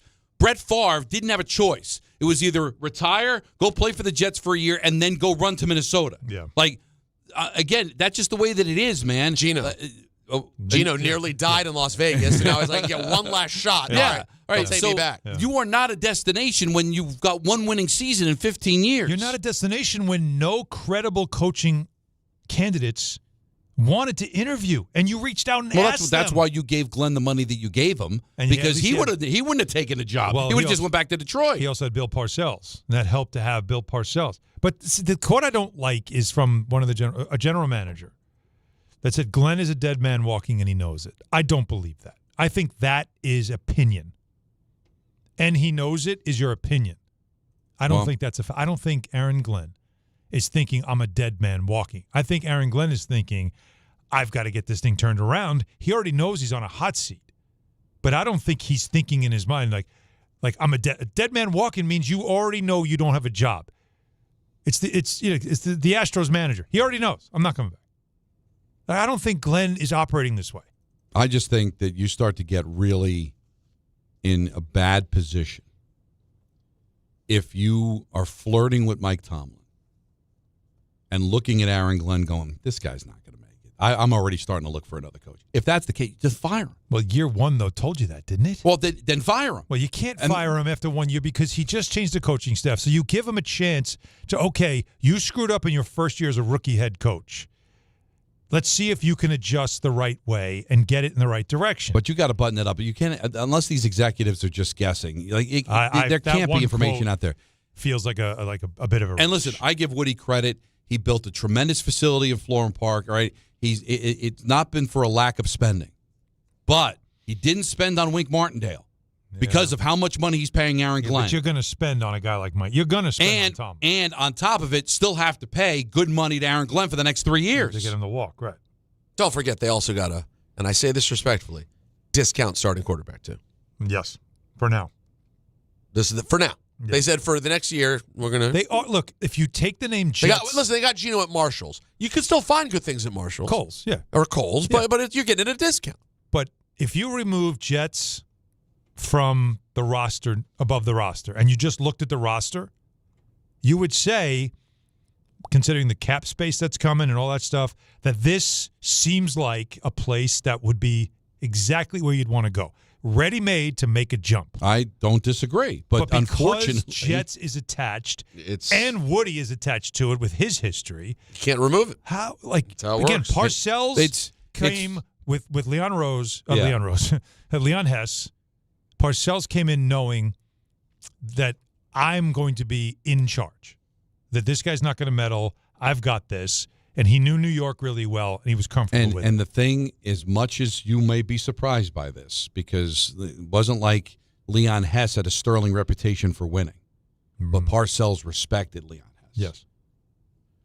Does a Mike Tomlin or anybody else have the same respect for Woody Johnson? See, it's not even really, partially it's the Jets' history, and they never win, but it's Woody and the reputation for having fat hands. And listen, he can't help as it. much as John Mara embarrassed himself over the last decade with the way his team has played, some of the decisions that were made, the Mara name still resonates around the National Football League. So even though the Giants were embarrassment for the last decade, a guy like John Harbaugh goes, you know what? John Mara, the Mara family, the Giants, a flagship franchise, that resonates with me. And that's why he's coming here. Never took another year off, went right to the Giants, and seems ecstatic to be the Giants head coach. Correct. Despite having the same limitations the Jets had over the last decade. The difference is it's John Mara. The Mara name still resonates. The Giants still resonate. The Jets don't resonate, and Woody Johnson doesn't have that kind of cachet. No, and he doesn't help himself with a lot of the rumors and the speculation about him as an owner and the stuff that he does, and he doesn't apologize for it. And the history just that this team is now. And I'm telling you, if again, just take it further, the whole Lamar Jackson part of this thing, after what you saw with Aaron Rodgers, like it's just, who said it? Which one of you said it? It's a graveyard for quarterbacks. I mean, that wasn't the Jets' fault. It was just one of those fluky things. But again, it's all the karma. That's what I mean. You know, these are tempting that fate. They all, and again, the guys that did come here didn't have a choice. Brett Favre would have went right to Minnesota. The Packers weren't going to let that happen. Right. So the Jets were a way station. He went play for a year, and then where did he end up going? Oh, right, Minnesota. And by the way, went to a championship game. Yeah. What did he do with the Jets? 8-3, hurts his shoulder. They lose the rest of their game. Yeah. There's just something. They need somebody to come in here and change it. Think about it. Change the narrative, but it's hard. Vinny comes in as just a glorious year, and in year 2, when it was ready to just pop, what happens? Boom, right? On Chad opening Pennington, day. They find somebody in Chad Pennington. And it's just amazing what happens to them. You know, not a strong arm to begin with. Then he injures his shoulder in a preseason game against the Giants. Strong brain, though. And can't throw the ball outside the hash marks. But I remember Terry Bradway telling me that he's one of the smartest quarterbacks in the league, and he sees it. It just, his body betrayed him. Is Terry Bradway the second biggest Terry Brad around? Or, how about this? He was number one. A Devils assistant, also an interim head coach for the New York Islanders, Brad Shaw. Brad Shaw. Brad Shaw. So does he count? He's in the family. He's related. I want to ask you a question, Don. You were the first person who came to mind. We were talking this morning about Dolly Parton and I Will Always Love You. And when I was discussing the song I Will Always Love You, is I think 14 weeks at number 1. It's just how big it was. Crazy. In my memory, I said I don't think the movie was really much to speak of. Yeah, The Bodyguard? really, yesterday you said. I did the same thing. I was like, So it no, was a it's terrible. terrible movie. I didn't cry. I agreed with you when you said it. You didn't even, I don't think you even said the name of the movie. I didn't hate the movie. Well, let me just, so I'll give you both a chance to respond here. So it cost $25 million to make. It made over $400 million at the box office. It was a monster. It was an absolute monster. I don't remember it being The reviews were bad. Well, Kevin Costner was big at the time. So, but here's the question I wanted to ask you guys. Am I wrong for thinking that at that time, and maybe it's because of that movie mixed with Waterworld, I feel like Kevin Costner has had a career resurgence where he's become like one of the it kind of aging actors. I didn't take him seriously at that time. Even though he was in a few big movies. He's in a lot of big movies. I didn't think of him as a good actor. I thought it was part of why The Bodyguard was kind of treated as like, whatever. Is like, we don't take Kevin Costner seriously. The Bodyguard's story itself was interesting. I always took him seriously. You did? Yeah. I didn't take that movie seriously. Isn't he similar to Hanks, where it's like he's the same guy in every movie? I mean, but similar to Hanks. Yes, but no. Hanks? I don't mean actor-wise, like chops. I mean, Tom Hanks in every movie is Tom Hanks. Yeah, but Denzel's basically Denzel. I mean, the greats are often who they are. It's just who they are. To some degree. Yeah, Jack, I guess, right? But like Costner had Field of Dreams and Bull Durham, which were like these monster movies in a specific genre. Mm-hmm. And then the next two movies I really think of him for are, there's Dances with Wolves, which is very serious, and I probably didn't even see that as a kid. I'll be honest with you. A monster movie, though. It's very good. Big movie. Yeah. And then there's The Bodyguard, and then there's Waterworld, and I kind of felt like it was kind of like Kevin Costner's not Waterworld serious. is definitely like, yeah. But yeah, we all kind of mocked the movie. It did huge numbers. I thought it was a good movie. I don't know if I've ever seen it. I don't think I saw it. I don't think I ever saw Oh, no, I thought it was 6.4 on IMDb is not an embarrassment. No, it's not an embarrassment. It's about right. About right. You feel fine with that? Yeah. I think it's a 38% on I think it wasn't Tomatoes. taken Whitney seriously because surprised me. Whitney Houston didn't. That was Well, as an actor. Wasn't as an actor. But I thought but she surprised me in the movie because, like, for somebody that isn't an actor, a lot of times those are terrible. They really aren't good. Yeah, there were awkward moments, but for the most part, I thought she was really. Well, and then she went on and acted more. And then she was in Waiting to Exhale, and she was in movies after But that. at that point, it had like a Desperately Seeking Susan vibe to it with Madonna. It's like it was giving Desperately Seeking felt Susan. like we're just making a movie Because to she's feature somebody who's really hot right now, Right. And then let's she has throw the it together. songs. There were 3. And by the way, it wasn't just I Will Always Love You. No, It was there- I've Got Nothing and Run. Who Can I Run To? Or I Run To You? What's the other third? There are 3 huge songs. Obviously, I Will Always Love You is the monster. Yeah. But anyways, I was just curious for your thoughts because some people are coming after me for me saying I downplayed Kevin Costner as an actor. I didn't think of him as a great actor. Do you think of him as a great? Do you guys think of Costner as great? If you like, to me, it's again like there's levels to the elites, and then there's Wow, like the. that's a good question. Then there's that next level. I wouldn't put Costner in with the elites. Tier 2, but he's a good tier 2. Table 2. Table 2. I think he's a very good table 2 quarterback. He's won 2 Oscars. That's what I mean. Like he's won 2 Oscars. Yeah. I mean, Dances with Wolves, that it's was- not my cup of tea. I No, but never it was saw really- it, but it was a beast. But he's got misses. Like, I'm sorry, Robin Hood, Prince of Thieves was a miss. The Postman was a miss. Waterworld was a miss. And these were early. This was kind of when he was developing the reputation to me. It was funny because the Robin Hood movie, then they made the mock of it, Which was his even bigger. better, Prince which of is- Thieves is- which is even funnier. Oh, no, But Prince I of will Thieves tell was you, his movie. Yeah. nobody talks about it. I love Draft Day.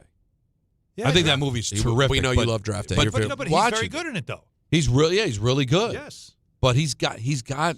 I give him credit for this. He will go there. Like JFK was a monster. Yeah. I mean, it gets mocked because of the liberties No, we that know how Oliver you feel Stone about took, JFK. but And it's also it's got an exhaustively 8.0 on IMDb. Yeah. It was a gargantuan movie. Did you get and he's through the it? star of it. Did he get through it? Don's master of the 4 movies. hours long. He knows everything about it. JFK is a Don top 5er, I'd say almost. Yeah. It's a good. It's a good. I have scenes DVD. In my DVR. Saves them. Scenes. Saves them. So we can relive them. But I have said that Donald Sutherland embarrassed him in JFK in that scene. Like Donald Sutherland is so good. I know. No, but isn't there a specific line you say from Costner? Yeah, that's because very dead. It's 15 minutes of sheer brilliance, right? And it's not Kevin Costner's fault. It's more Oliver Stone's fault. And then after that, it's over. All the scenes. It's an incredible scene in the movie. It's one of the greatest scenes in the history of cinema. That's how good it is. And then Kevin Costner, because he tried to change things in our time. It's like it was almost as if you saw Whitney Houston sing a song and your response is like soiling yourself on All right. stage. No, Like, no, it let me sing a line at the end. No, lay out. Lay out. No, just walk off. But he had to do what he's told. Like Oliver Stone did him a disservice. Don't have anything take to the say. line out. Just fade to black. Go to another scene. Costner came in and he said, "Hey, Whitney, I have an idea, and this is I'm directing the movie anyway. After you finish and you say, I love you, I'm gonna go, and I love you. No. Why don't you lay out, Kevin? You lay out here. Another gun, because you know how I hate golf, but love golf movies. Tin Cup. Tin Cup is. He does have a lot of. You know what? You're a big Costner guy. You know what? You asked the wrong guy. Yeah. You All like right, your calls Costner. 1-800-919-3776. Don on the Rosenberg, ESPN New York. There you were, surrounded by fans. Everybody remembers the game. Nobody remembers the guy coughing behind you. Till a few days later, at 2 a.m., you wake up with a fever and your throat's on fire. Now what? Urgent care? Closed. ER? Slammed. Telehealth? Maybe, but the pharmacy's closed. You needed a medical emergency kit. These aren't first aid kits. They contain essential prescriptions used for over 30 common conditions. Sinus and ear infection, UTIs, stomach bugs, traveler's diarrhea, and more on hand before you need them. Use your doctor-developed guidebook to select the right prescription or call their telemedicine doctor standing by. It's like an urgent care and drugstore at home. When you're sick, traveling, or stranded, you'll wish you'd ordered a medical emergency kit. Order online in minutes and it's shipped to your door. And save $45 with my promo code 880 at urgentcarekit.com/880. That's promo code 880 at urgentcarekit.com/880. Summer isn't over yet. On Saturday, August 29th, the Red Bulls face the Philadelphia Union at Sports Illustrated Stadium for Anime Night, presented by New Jersey Lottery. Arrive early for the Boulevard at 4 p.m. for food trucks, games, family fun, and a free match day poster while supplies last. When gates open, fans can grab one of 10,000 UGO card packs. Kickoff is at 7:30 p.m. Bring your crew and make it a night to remember. Get tickets at NewYorkRedBulls.com. Hey, it's Alan Hahn. Upgrade your outdoor living space with TimberTech, the #1 brand in premium decking from Rings End. Picture this, a deck that's the highlight of your backyard, turning heads season after season. Now, imagine 20, 30 years later. It's still going strong. And here's the best part. You haven't spent a moment sanding, staining, or sealing it. Visit your local Rings End for the stunning real wood looks of TimberTech decking, paired with the kind of durability that only advanced engineering can deliver. Backed by industry-leading warranties, TimberTech is the decking that performs for decades. Ask for it locally at Rings End. Hi, thanks for calling Uline. Wait, did the phone even ring? Nope. Oh, okay, so you answered before the ring.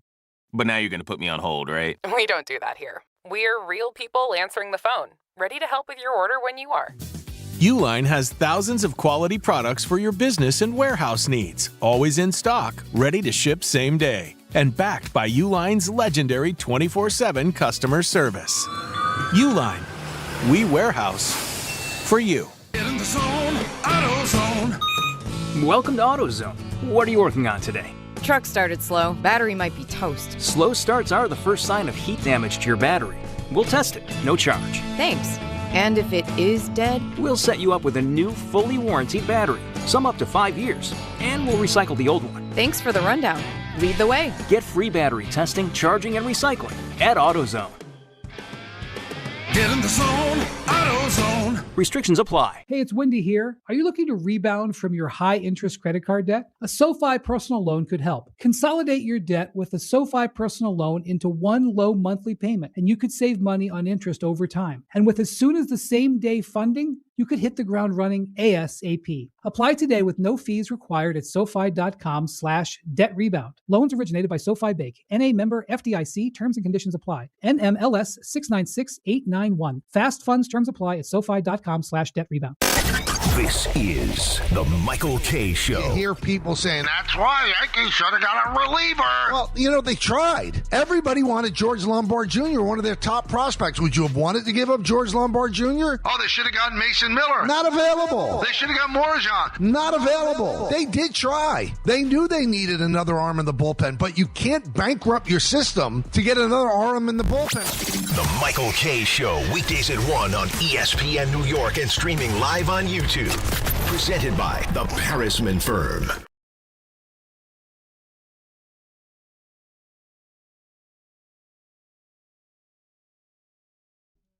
Jalen's favorite song. She loves this song when it comes on.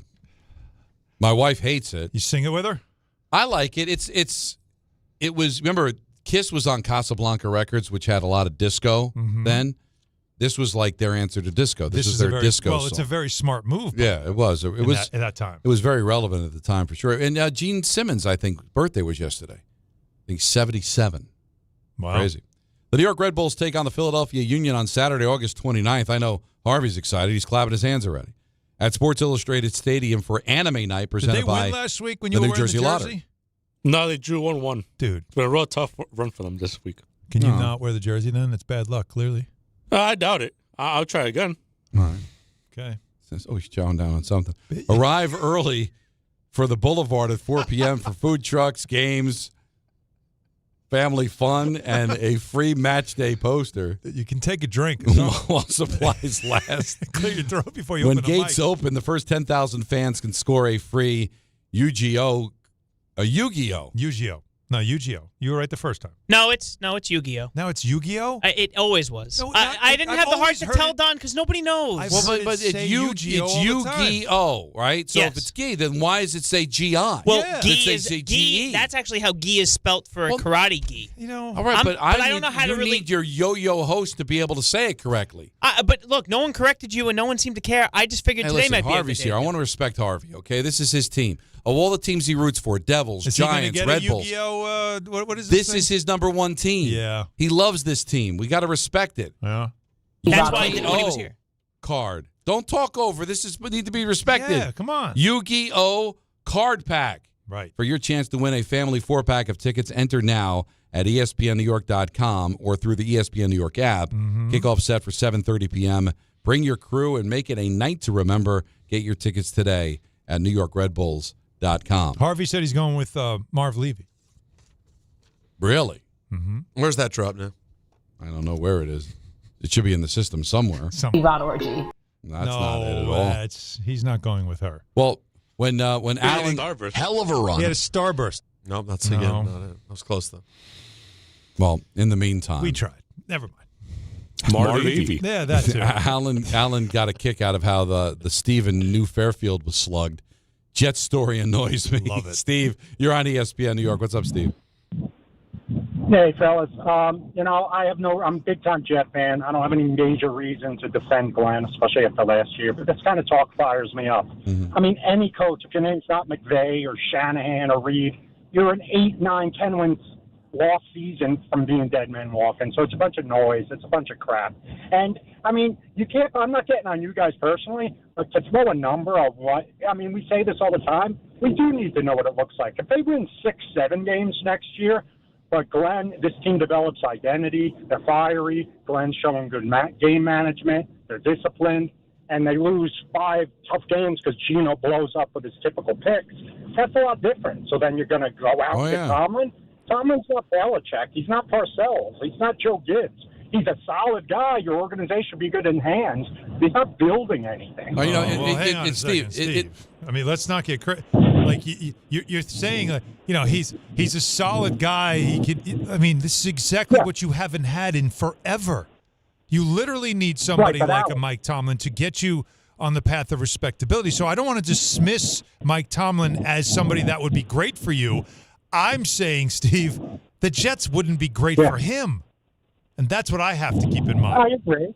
Yeah, I agree. I don't think he would be, Jets would be far down the list. But Steve, it does have a feeling of wanderlust, right? Like you commit to this guy for 5 years. He's a former Jet.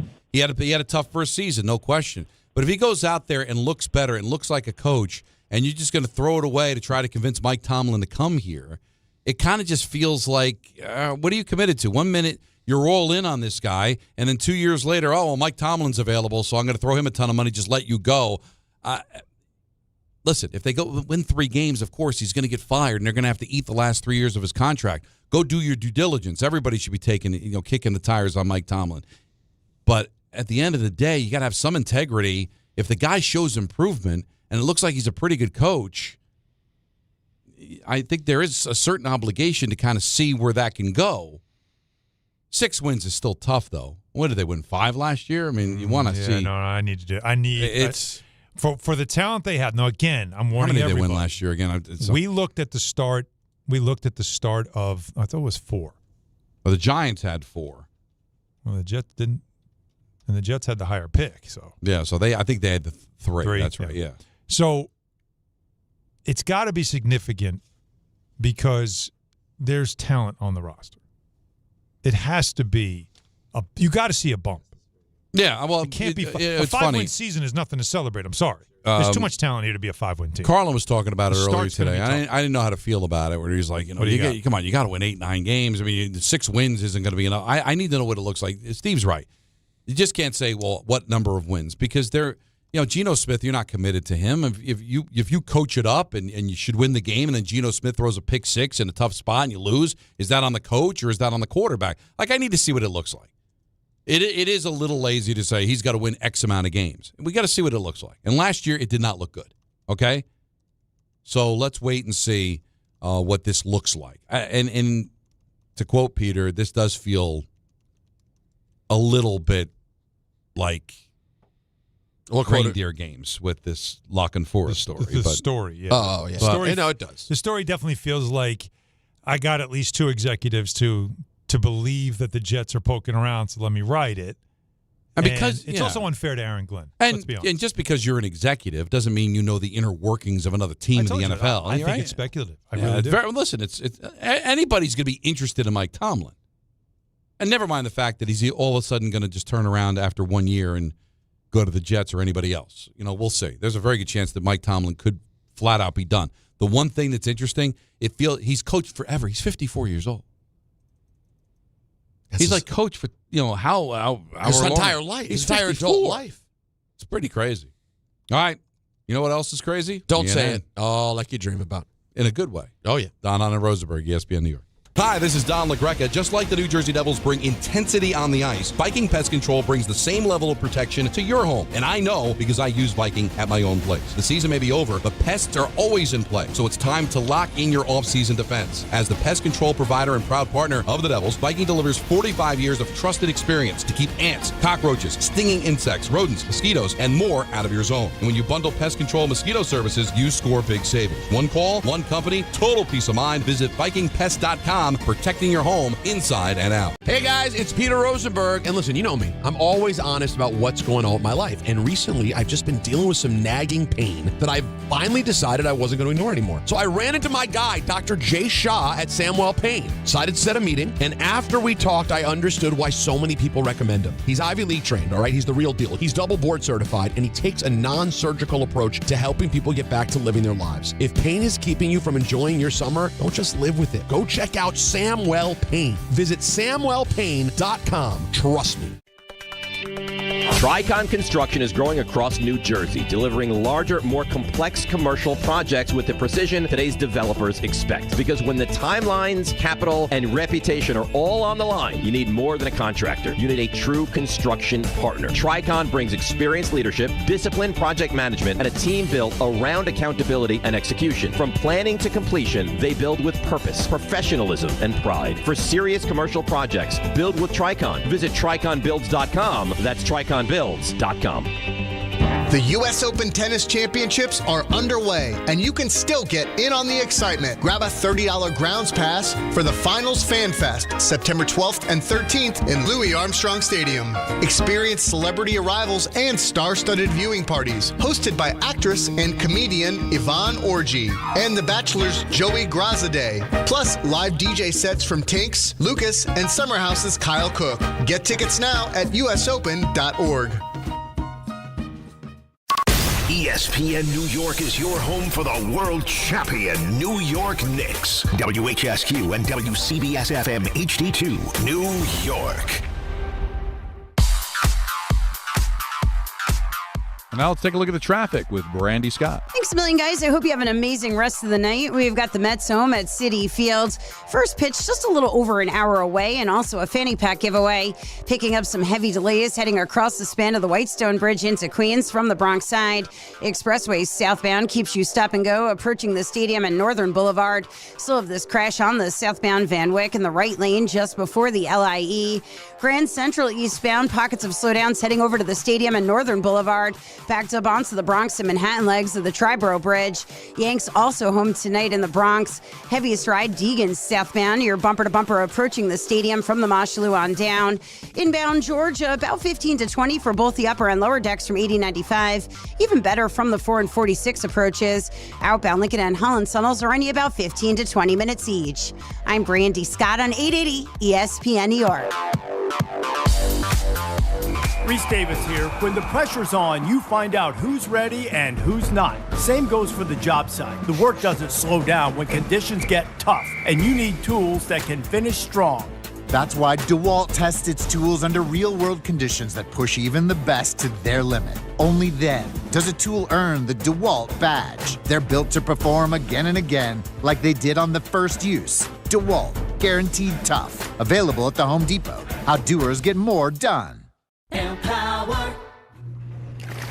After wanting one for years, Kevin is finally enjoying his new hot tub. This is the life. He worked with Empower to help him get good at money, so now he can be a little bad. Oh, no, not my phone. Oh, Kevin. Kevin's phone may be in hot water, but his finances aren't. Invest well, live a little. Start today at empower.com. This is an ENN Special Report. Now reporting. The very handsome Jewish man, Peter Rosenberg. We should talk some sports. Do what you want. It's ENN.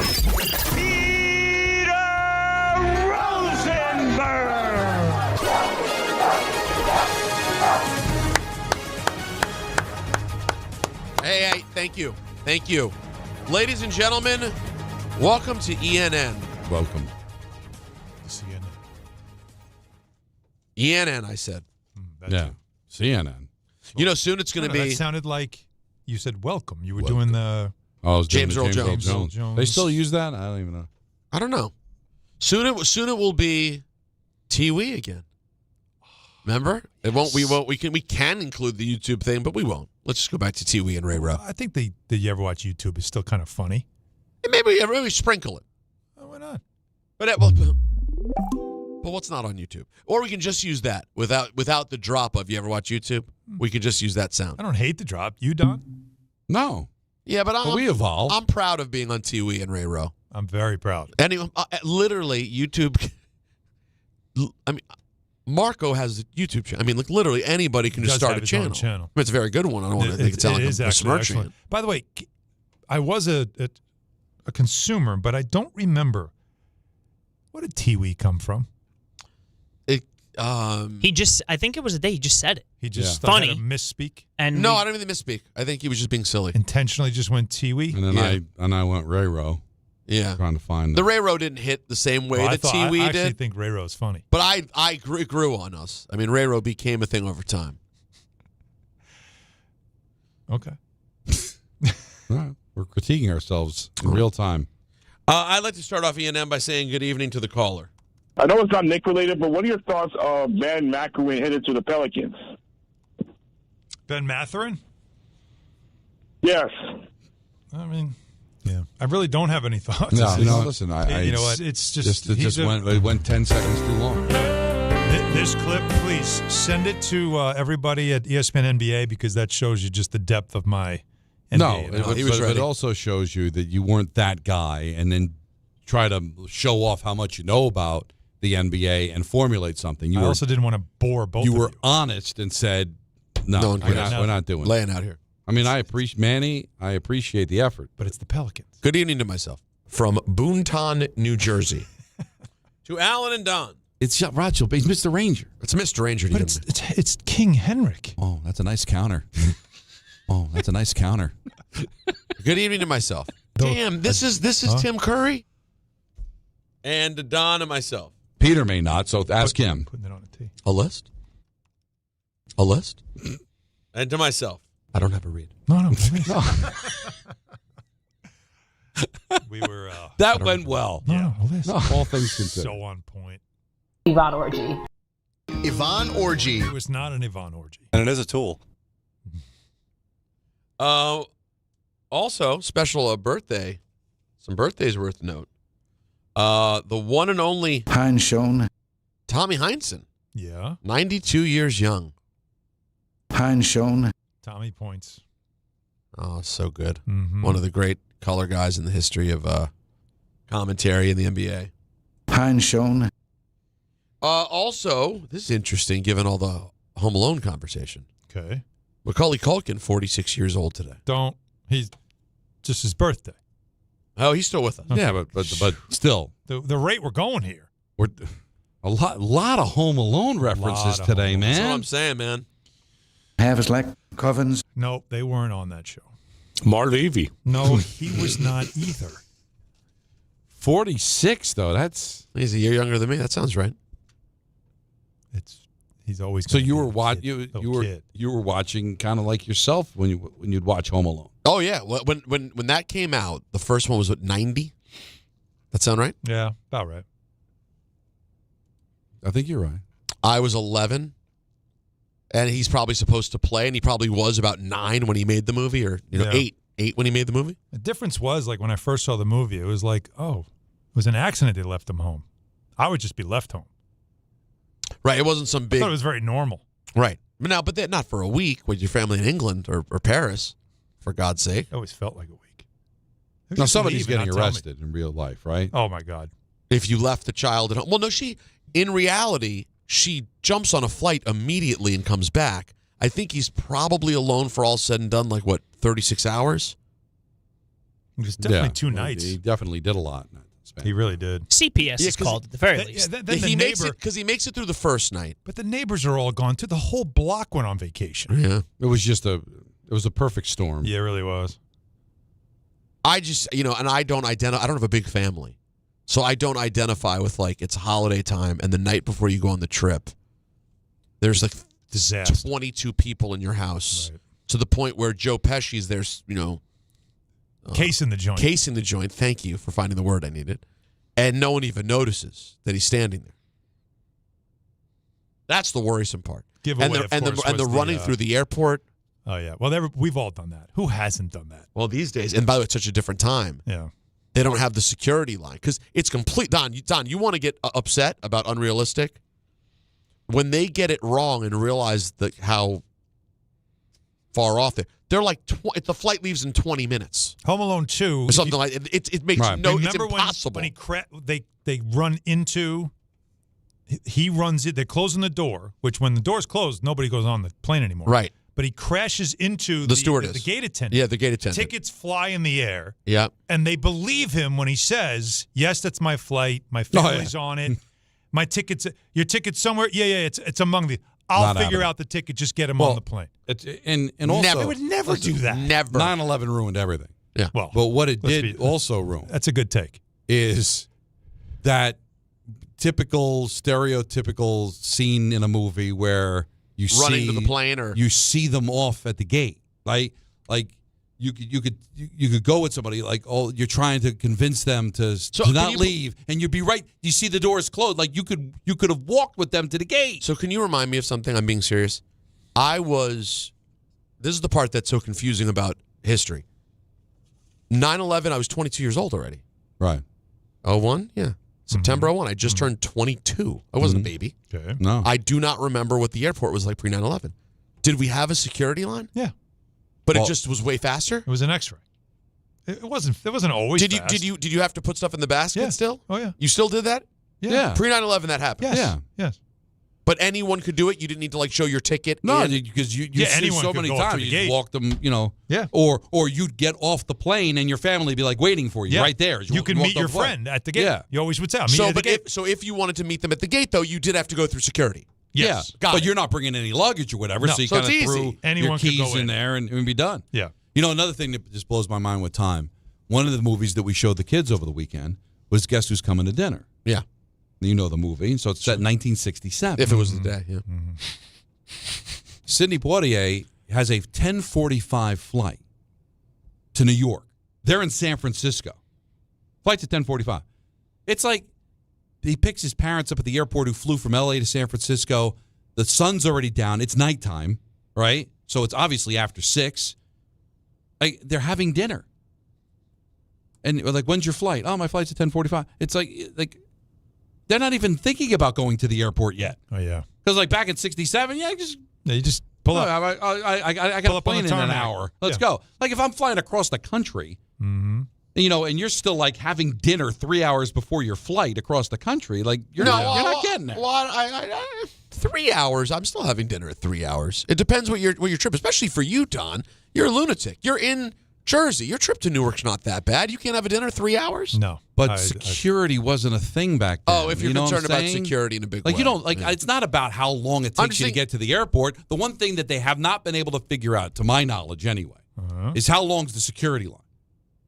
Am I going to show up? Some of the websites are getting better, though. Now, if you look online. I'm lucky. I'll get certain flights, especially some of the Canadian flights where the terminal's practically empty at night, and I just walk up. But then there's times, depending on the time of year, that there could be a line out the door. and you might be sitting online for 2 hours going through security. I avoid assiduously. I knock on wood, never fly at a time where the line's worse than like a few minutes. But sometimes you can't do it. I know you do, but like for me, like if I've got to meet the Devils in Detroit and I got to do the show till 7 and the only flight's at 9, I'm kind of stuck.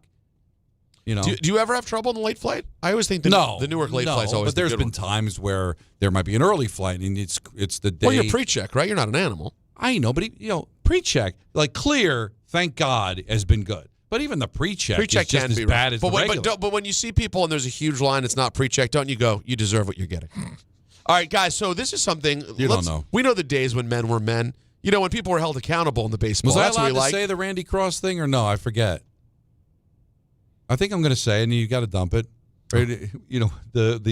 When men were men and sheep were nervous. Oh, yeah. No, why would you have to dump I that? don't know anymore. Dump? I don't know. I mean, that's strong. For all I know, Harvey dumped it. He's a nervous Nelly. Mar Levy. So, Brewers manager Pat Murphy wanted to send a message to his rookie shortstop, Cooper Pratt. He was I was going to bring this up. He was not happy with what he saw. The next at bat, he popped the ball up to right field and didn't run, and the ball landed and stopped. Now, he would have easily got to second base. What could have happened after that, I'm not sure, but you can't have a guy not understanding that, and I felt like you got to have your head in the game, because these games like today comes down to Lindor's great catch or, whatever it might be, an errant throw or whatever. So you got to be locked in if you're going to play at this level. That's what you like to hear. I want to know from Don. You saw the play? I saw the play. What did you see? I did not see something worth benching. I saw a player not know where the ball was, kind of got lost a little bit. I thought he hustled, and he didn't want to take a chance in getting thrown out at second base. All right. That said, the first part of the clip got cut off. He had an issue with not hustling in the previous at-bat. So it was a combination of the two. So I got caught like you did, Alan. I looked at that play and said, I didn't think there was much there. But it was connected to the previous at-bat. I love what he did in this sense. Didn't get mad at him. Didn't bawl him out. Didn't embarrass him after the game. Complimented him after the game. Said, we need him. But that play, can't do it. So he pinch ran for him. And, the guy that replaced him ended up making the error at the end of the game. But you can send a message without it being a big soap opera. Now everything gets. But I will. Can I say one thing though? Yeah. It is a weird play though. The only thing with regard to the ball that he didn't run on, he just thought it was fully foul when he made contact.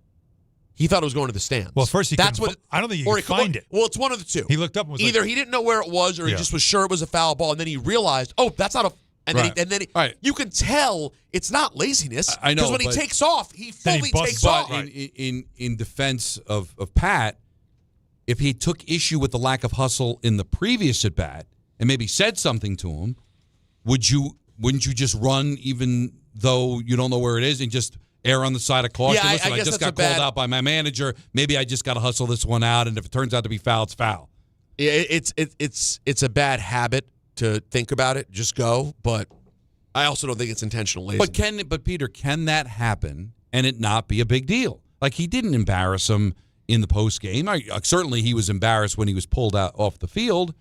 But can't you do that? Send a message to somebody, but at the same time still say I love him. Absolutely. Yeah, that's one of the things we want to see. I really think he did a good job with that part. I totally agree with that. The NFL will inform its teams that any player who returns to college will then be prohibited from signing with an NFL team during this season. Okay. Now, that part I'm fine with. I've been in support of the players being able to go back to college. I do agree, though, that if you go back, you can't then go back a third. We're not doing this, okay? Yeah, I didn't like it there. No, there can't be a shuttle here. Next year, we can have a conversation. Taxi squad. Yeah, that's the right move. But we got to see what they do in college on this.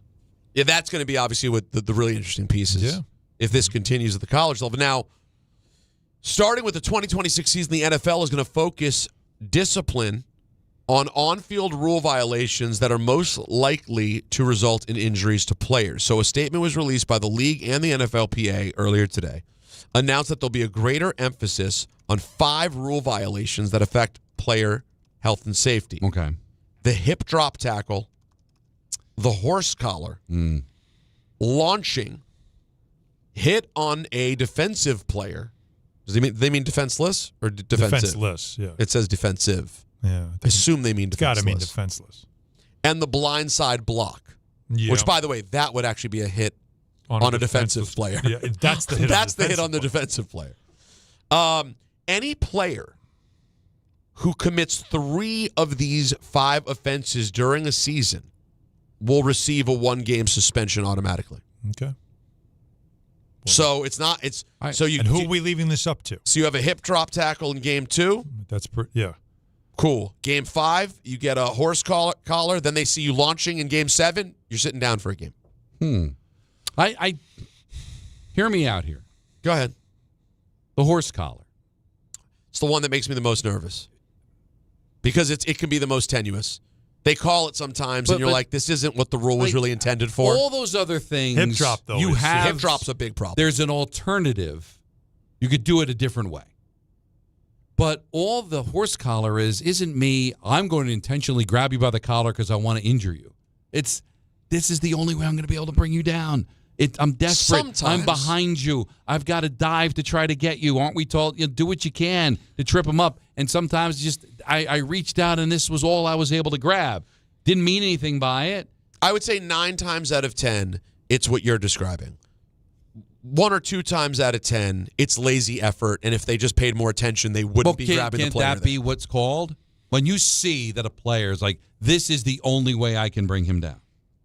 I'm diving like Superman in midair, trying to reach for him, and I get there. Well, and then, I get there. That all right, or it's between the collar and the shoulder pad, and it's not. You can tell it really was an impact on their neck. They're kind of pulling. It's a tough one. That's why I asked, who's the arbiter of all this? Like, it's not an on-field referee. This has got to be a review. Yeah, right. Because what if they call one, but then they see it later and say, no, that wasn't a penalty. That's what's going to make this interesting.